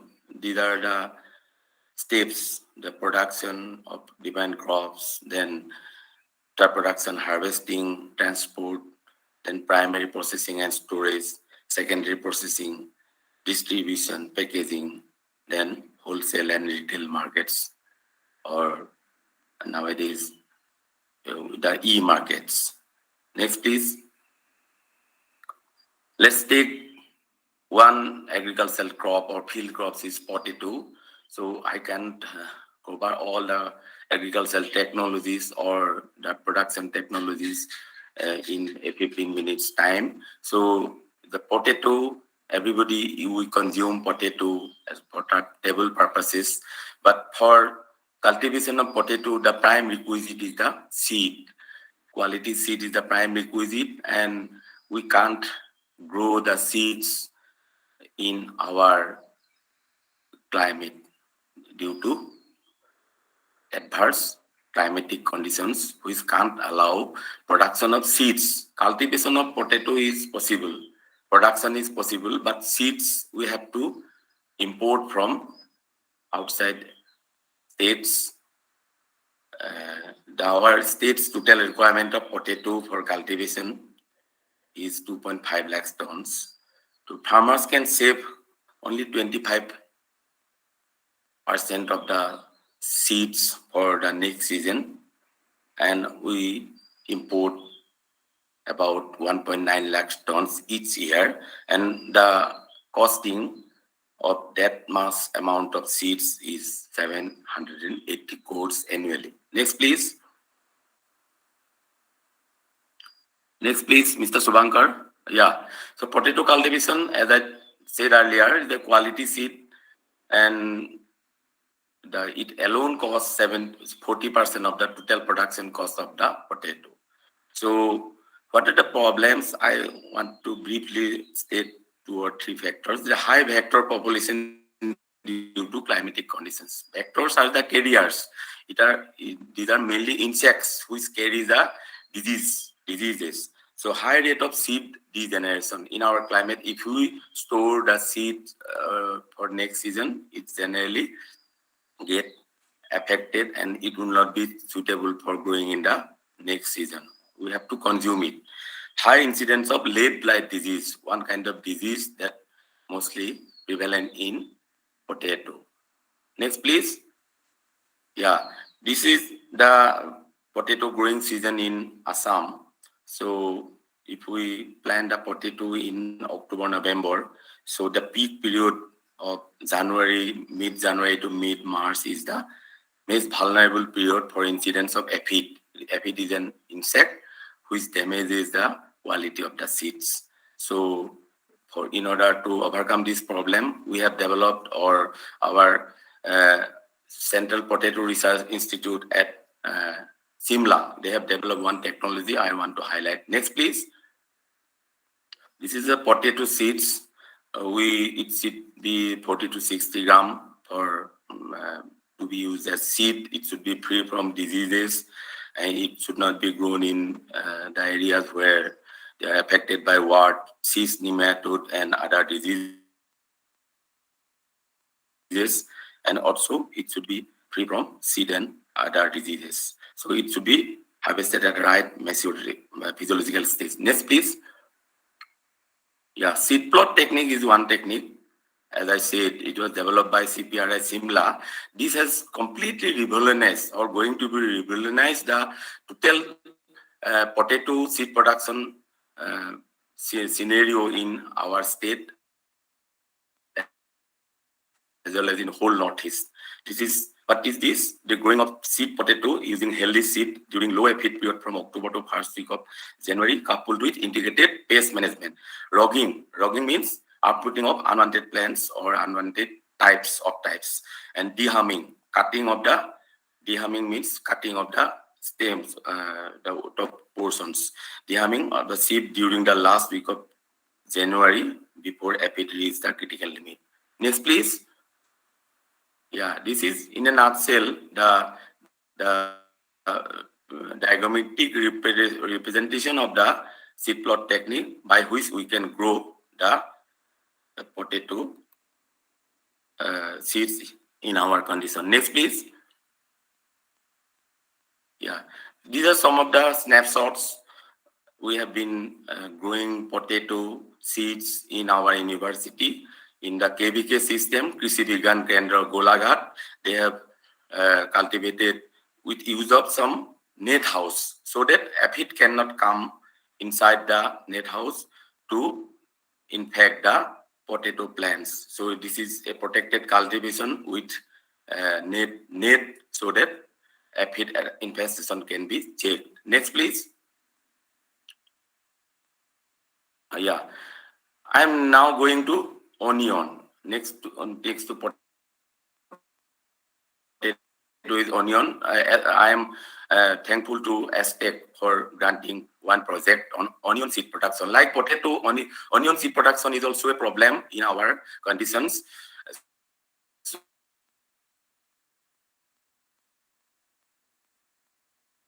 We can grow and in that climate the onion seeds. We have been trying. So ASTE has granted a project 2 years back. Now we are in the last stage. Next, please. Next, please, Mr. Subhankar. Yeah, this is the photographs of Bokoliakat area where we have been going.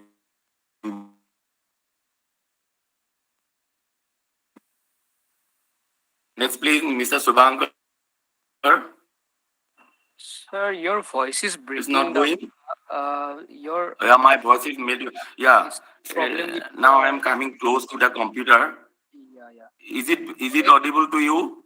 Sir, it is audible. Just the network connection is bit poor, I guess. Yeah, yeah. My place is a remote place. It is too far from our university headquarters. So these are the onion flowers flowering presently at Karbi Anglong. This is a ASTE funded project. We have been letting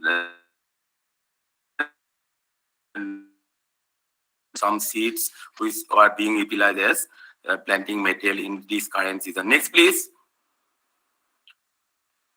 Yeah. These are the onion seeds, Agri-Found Dark Red. It is a variety from Nasik. We have planted here the onion crop and we have produced the onion seeds. And these onion seeds are being utilized for growing this season's crop. Next, please. These are the onion bulbs we have harvested in Bokoliaghat area of Karbi Anglong from the funded project by ASTE. They have been using these tubers or onion bulbs also for the current year's production. Next, please. This is the climate resilient technology for wheat. For wheat crop is growing in a very good shape here in our condition, but keeping the seeds for the next season is the problem due to early onset of rainfalls. We have developed a technology at Nagaon. So the spraying of 7.5% common salt or 150 ppm sodium molybdate at milk and maturity stage that can control the pre-harvest sprouting. So these are photographs showing control without application of these chemicals, sodium chlorides, sodium molybdate, and these are treated with common salt and sodium molybdate. The seeds can be kept for next season in the wheat. Next, please.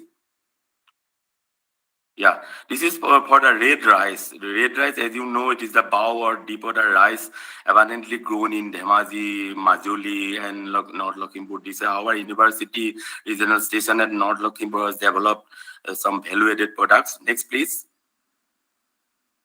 Yeah, as you know, the red rice or bow rice is rich in dietary fiber. They are rich in micronutrients, iron and zinc. Also, they are rich in anthocyanin content, rich in proteins and vitamin, and they have a low organic by default. Then food security to poor farmers in the flood-prone areas like Dhemaji and Majuli and North Lakhimpur. Next, please. These are the value-added products. Paddy on milling produces brown rice, Polish rice, germ, bran, broken husk. So brown rice is a value-added products from red rice that fetches good market price. The general rice, if it is sold at 40 rupees, the brown rice fetches a market price of 100 rupees or 120 rupees. Now the entrepreneurship or the farmers, producer companies or organizations have been developed by our university on marketing aspect of this red rice. Next, please. Yeah, these are the value-added products from Rongabao Saul. Then this Rongabao, the flatted rice or Sira. Our North Lakhimpur Center has developed these value-added products from red rice. Next, please. So this diversified export, the APETA has taken initiative, Agricultural and Processed Foods Development, Export Development Authority. So as you know, the Assam lemon, the Nemu Tenga, Kazi Nemu, been imported or exported to the European countries. Then also the Bhut Jolokia. So then also the red rice, the APETA has taken initiative for exporting of these things so that the growers can get a good market price from their produce. Next, please.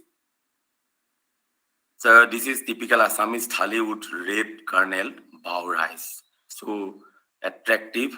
So red rice can be consumed even by diabetic people. Next, please.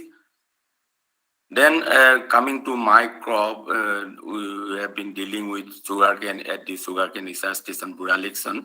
So apart from producing the normal goods or jagari for our pitha, jalpan and narikal ladu, so we have been manufacturing the liquid gur, and also the powdered gur.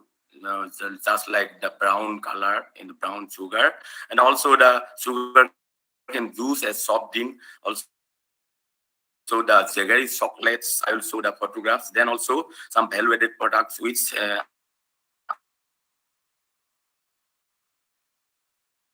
jaggery cubes. I will show in next slide. Next, please.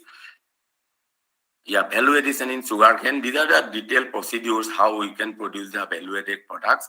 The interested persons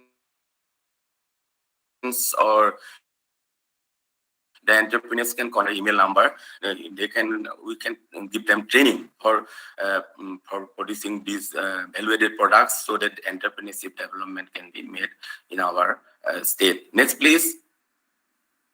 Yeah. Also, this is the detailed procedure how we can produce the juice. But as you know, the sugarcane, the keeping quality of the sugarcane juice is very less. So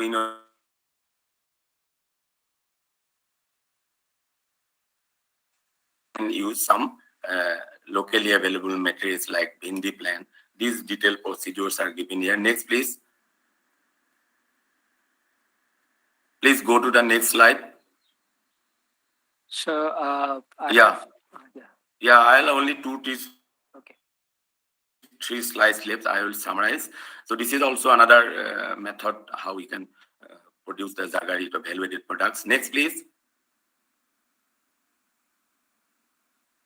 Shubhankar, please go to the next slide. Sorry, is it not visible? Oh yeah, these are the products developed by us. So these are bottled liquid jaggery, then chocolate jaggery, chocolate powder, preparing the jaggery, the jaggery powder. These are some of the photographs that I have already discussed. These are the format or former where we produce the jaggery cubes. Next, please. These are the photographs of jaggery we manufactured here. This is the format, or just like the kalagon or this porphyry prepared in the hotel industries. We produce these value-added products with the Paris. It faces good market price. We sell the bottles, or we say the half kilogram at 100 rupees. These are some snapshots of the value-added product from sugarcane developed here. Next, please. Yeah, this is still not our product. It has been developed by Sugarcane Breeding Institute at Coimbatore, Tamil Nadu. Recently, they have released their own product in the market. There's a cane jam. Just like the fruit jam, the cane jam is produced by the Sugarcane Breeding Institute at Coimbatore. We are also trying to produce the cane jam, which can be produced from the cane juices. This can be used as just like your food gems in the loaves, or just like butter spreads in between the two pieces of the bread. Next, please. This is also the byproducts, the bagasse, or the leftover after crushing the sugarcane for juice. The amount probably the bagasse can also be used for some value-added products like the festivals or the marriage festivals. This bagasse can also be used. Nowadays, the ethanol is being produced from the bagasse. So as you know, the government of India has given more stress on production green energy. So green energy, ethanol is being produced from the sugarcane juices and also the sugarcane byproducts like bagasse. We are also trying to acquire one mini plant from the National Sugar Institute, Kanpur. These are the value-added products from bagasse or sugarcane leftover. Next, please. This is thank you all about, because I have covered not only the creation of value for different agricultural products, but also the intervention of different already developed technologies, how this can uplift the economy of the state by adopting these new technologies. The entrepreneurship can be developed nowadays. The farmer producer companies or farmer organ producing organizations coming out. So we are ready to help those entrepreneurs. They can have specialized training in our center, or nowadays 23 KVKs have already established in 23 districts of Assam, apart from 3 KVKs under Government of India. So KVKs are already they are imparting training to the unemployed youth for employment generation. Thank you very much. I am also thankful to the ASTE for inviting me to deliver a lecture on value creation. Thank you once again. Thank you, Dr. Saikia. Actually, your presentation has shown that agriculture is the backbone of our economy, and how the scientific intervention can change the value of life, starting from the seeing to value addition to the projects. I think you have covered a whole range of activities. And Dr. Saikia is a well-known agronomist of our state and the region. His initiative for partnering with farmers to accelerate adoption of new technologies is well appreciated, and it is already a published work. Thank you, Dr. Saikia. We would like to have more interaction and association with you in future. So it is over to Shubhankar now. Thank you. Welcome. Thank you, sir. Continuing with the event, now we have Dr. Prem Prasad Sharma, Associate Professor, Tezpur Central University. So, he's going to deliver a talk on the theme Science Education for Scientific Temper. So over to you, sir. Thank you very much. Am I audible now? Yeah. Yes, sir. Am I audible? Yes. You're audible. Okay. So let me share my screen. Okay, sir. Yeah. Is it coming? Yes, sir.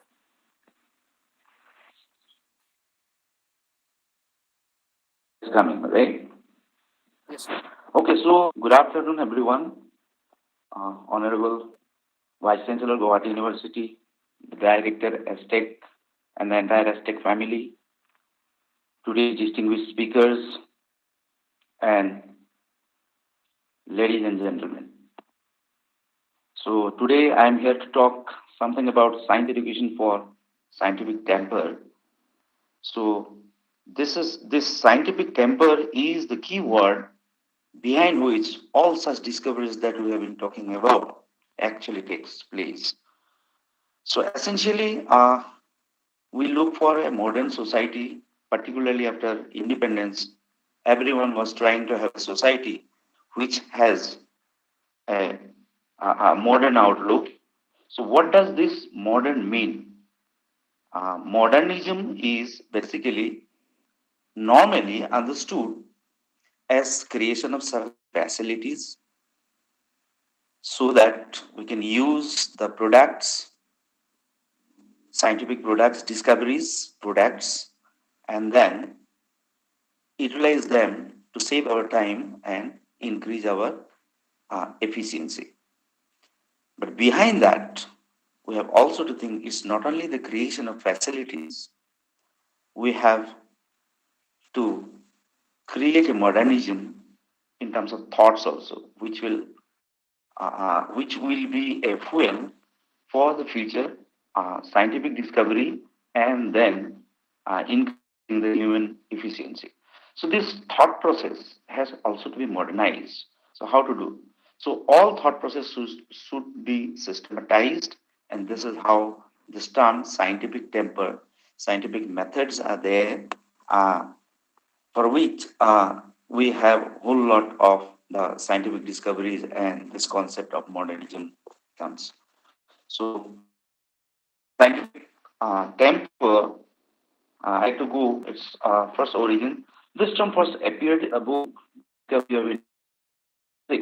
was written by Jawaharlal Nehru, where the scientific temper is New India should have a society with full of scientific temper.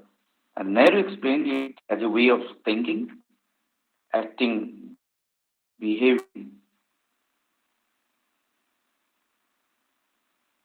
of an in the in a life. So basically what you are is the rational society. So where the scientific term is basically guidance of uh, the systematization of the activity uh, attitude through the of logic, discussion,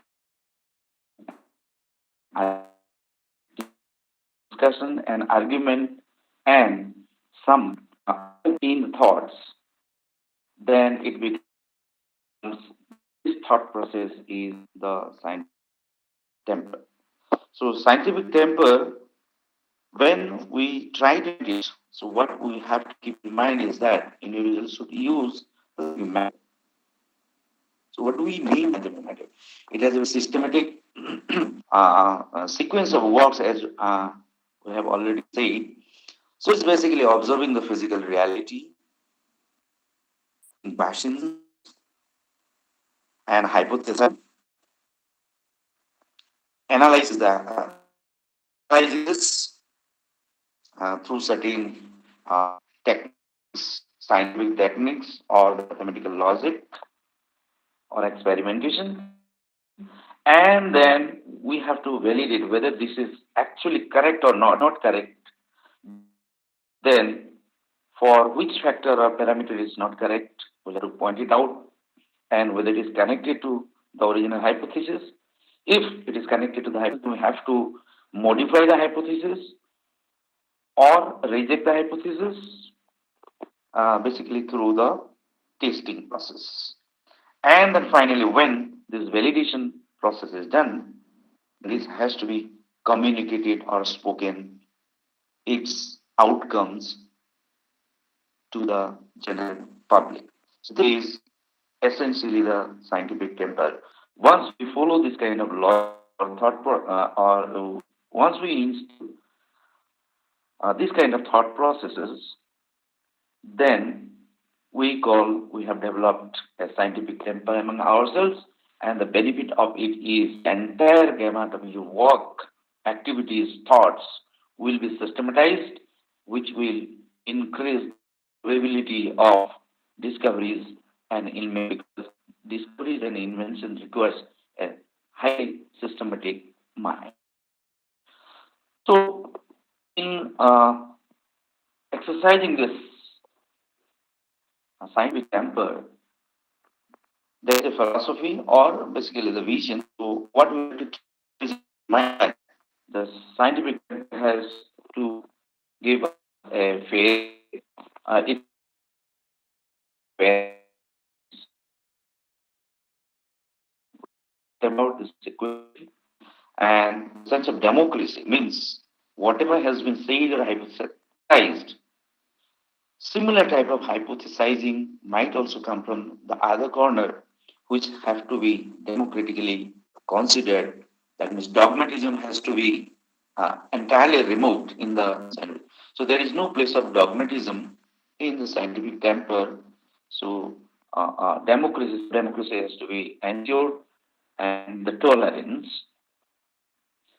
And what this discovery of India was envisioning was that every Indian citizen to develop the scientific temper, thereby humanism and the spirit of inquiry and reform. This inquiry is the basic word which actually forms the concept of scientific temper. So you can see its chronology in India.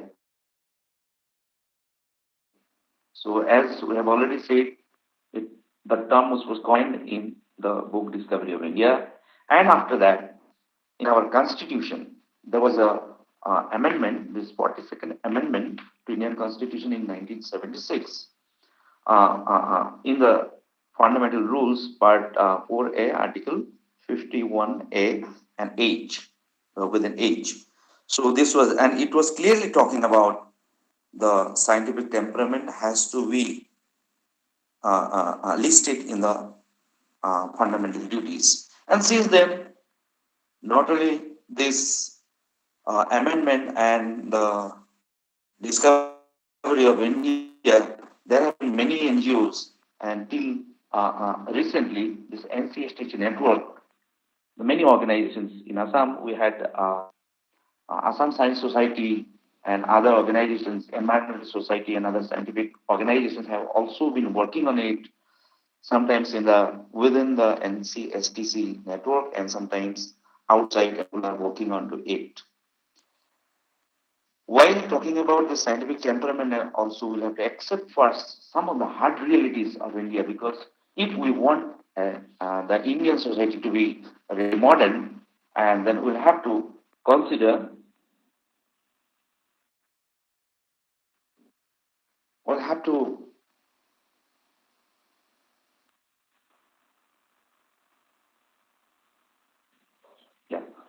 consider some of the hard realities.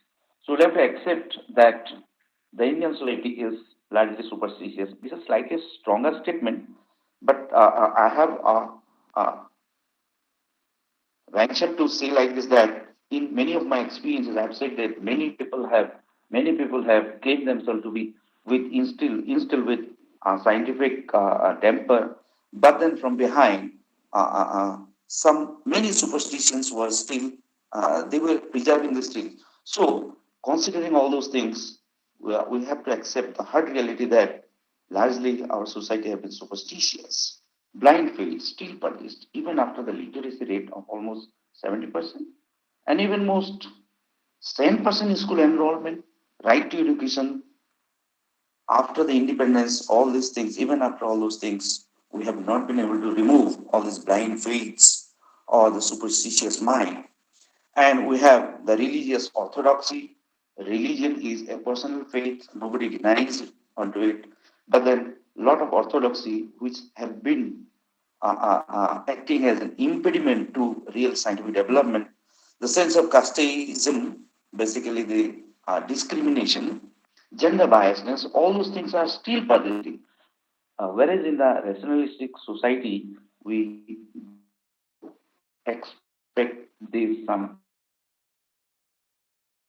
of the impeding this rationals. And we have also some reflections that have our schools will have to now think, because we have been since 1947, we have been trying to create a modern society, and our schools have been created, our schools have been modernized, and after science education since 1947 also, probably we have failed to inculcate scientific temper among the large section of the population. So is it that the preschool children are rational by nature, So it gives us another scope that, and quite often it is talked about, that the small kids' minds are rational, they're fearless, whatever is felt, whatever is observed, they are very explicit in expressing it. Then it also gives us a scope to think that the preschool students are rational by nature, but as soon as they come to the institutional learning system, our system have largely failed to promote this rational mind that they have already had uh, in the preschool period. The curricula or science education, the rote learning, all these are reflections that we need to carry about, and an excellent performance in the exam, but the lacking scientific temper imbibed among school children. Particularly, the school children are our futures, and we shape them in our institutions. And we have largely seen excellent performance in terms of their scores. The mapping of their performance through certain numbers, numeration of their performance. But then, basic requirement is the developing, inculcating a scientific mind so that our society or particular individual they become rational and ultimately create a rational society. Some of the misgivings are also there. Some of the misunderstanding points are also there. So many times it is seen or said that scientific temper is measured by scientific skill or expertise in science domain knowledge. That means whoever studies the subject of science is a person having scientific temperament.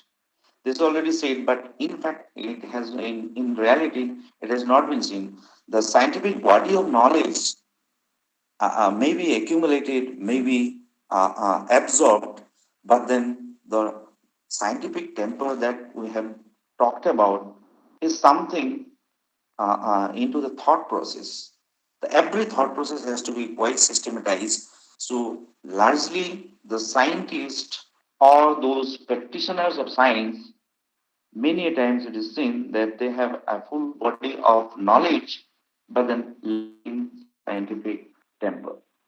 This is one misgiving. This scientific temper will not directly mean a person who has scientific body of knowledge. And also, it is also said that the scientific temper is not to be created or not to be created within the common mass. It is a monopoly of the scientists who practice science, which is not actually true.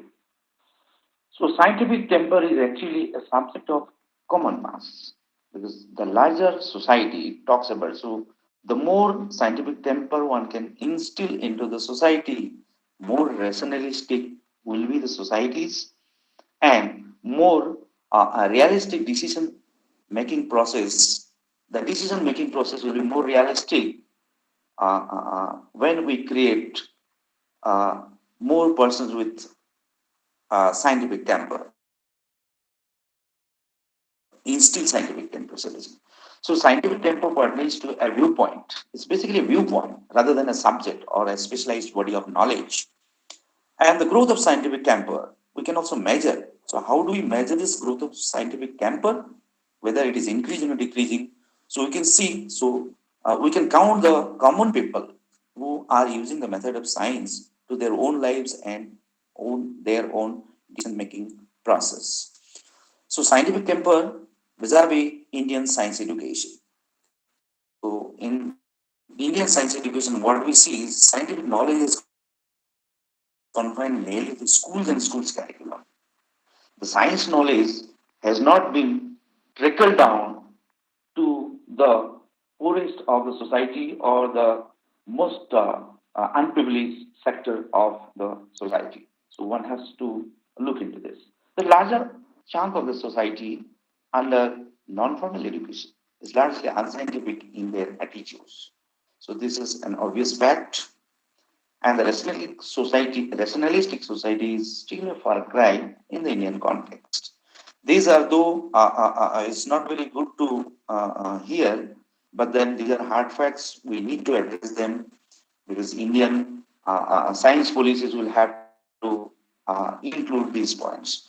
So some of the solutions, goals, or missions in order to eradicate this or to lessen this kind of negative impacts, negative effects.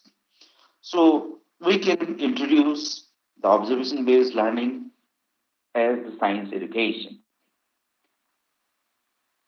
We have to make things open access for scientific knowledge, scientific methods, and scientific reasoning.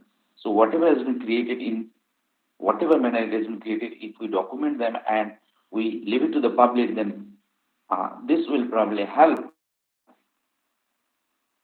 people to adopt the procedures of acquiring scientific knowledge or scientific using scientific methods and how to use scientific reasoning. So it will be it will act as a guideline.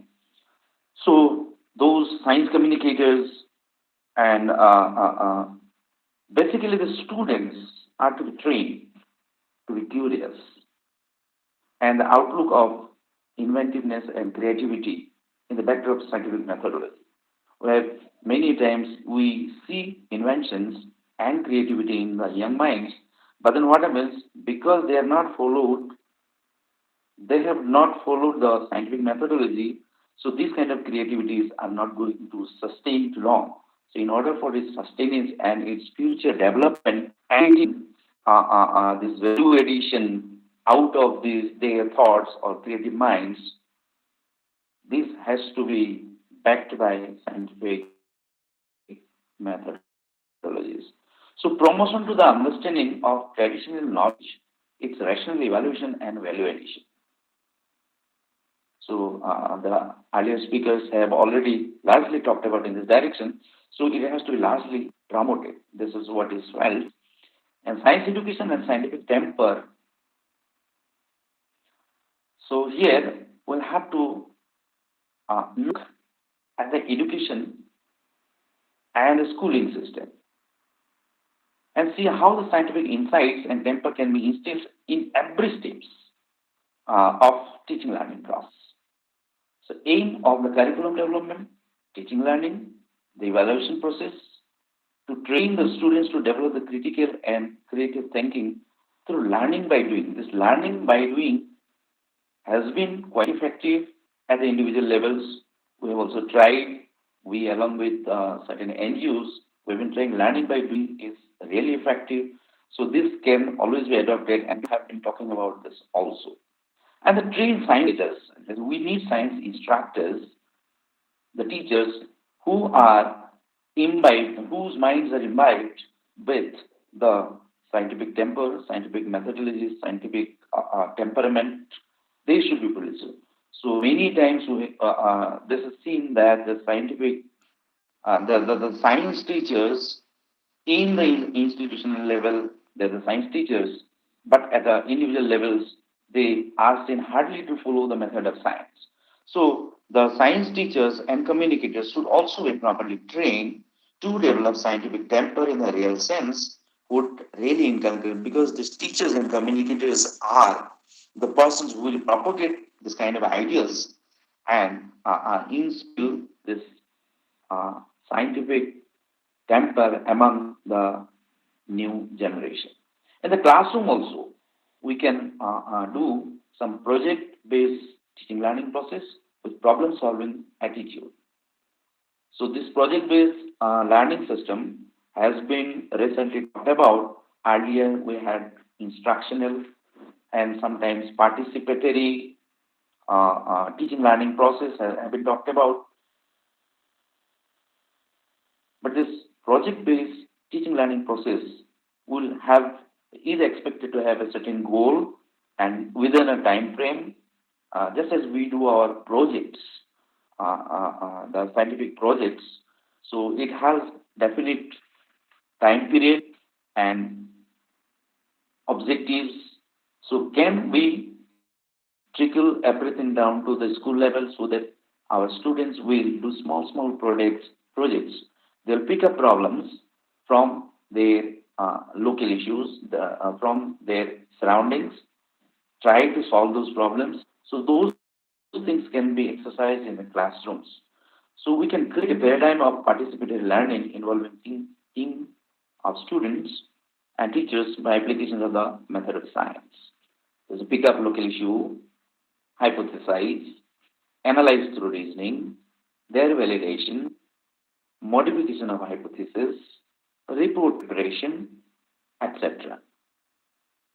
So once they are trained in the especially in the classroom itself, slowly the ambience of the scientific temple will be created among them, and which will eventually propagate to the entire country, and we can expect a society with scientific temper and rationalistic society.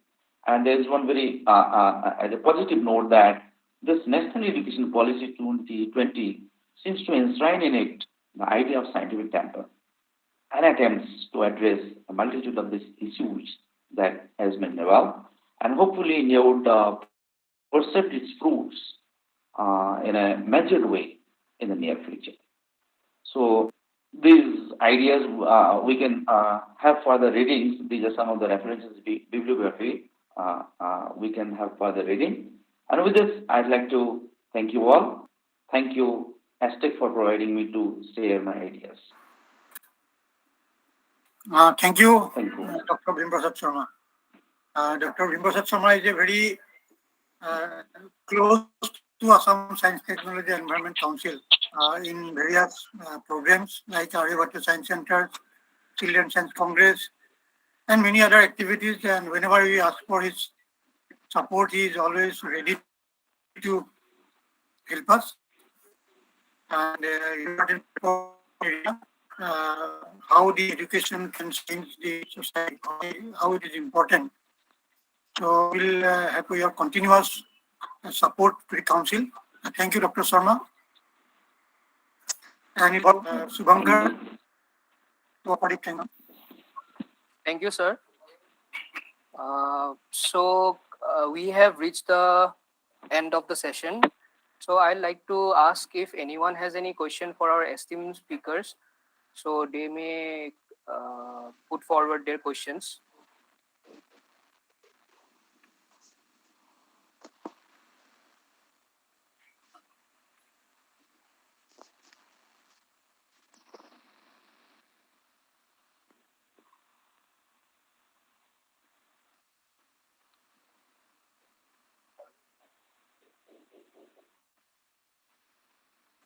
So anyone has any questions?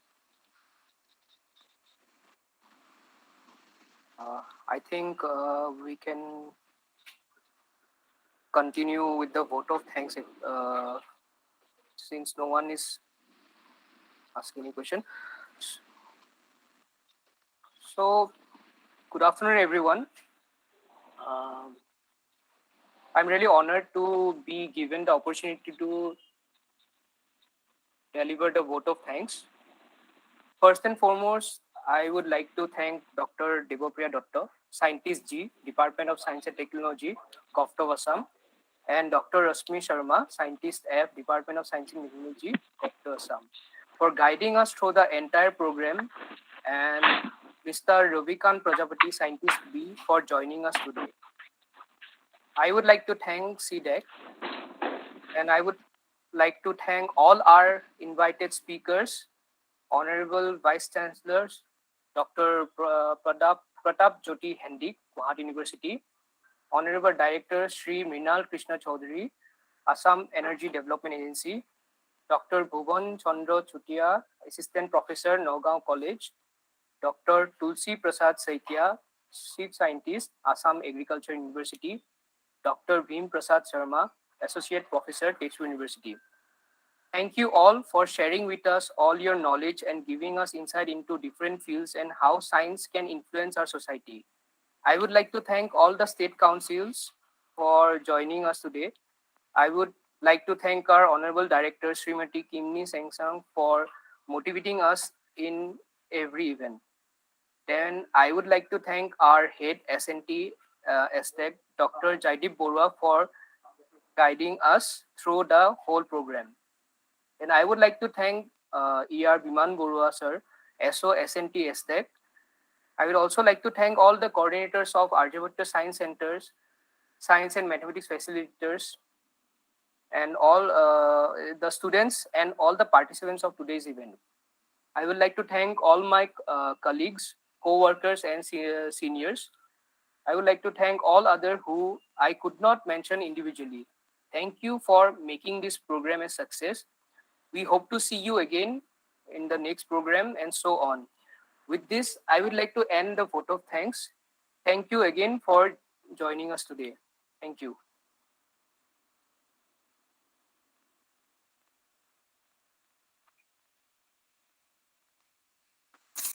So we'll meet.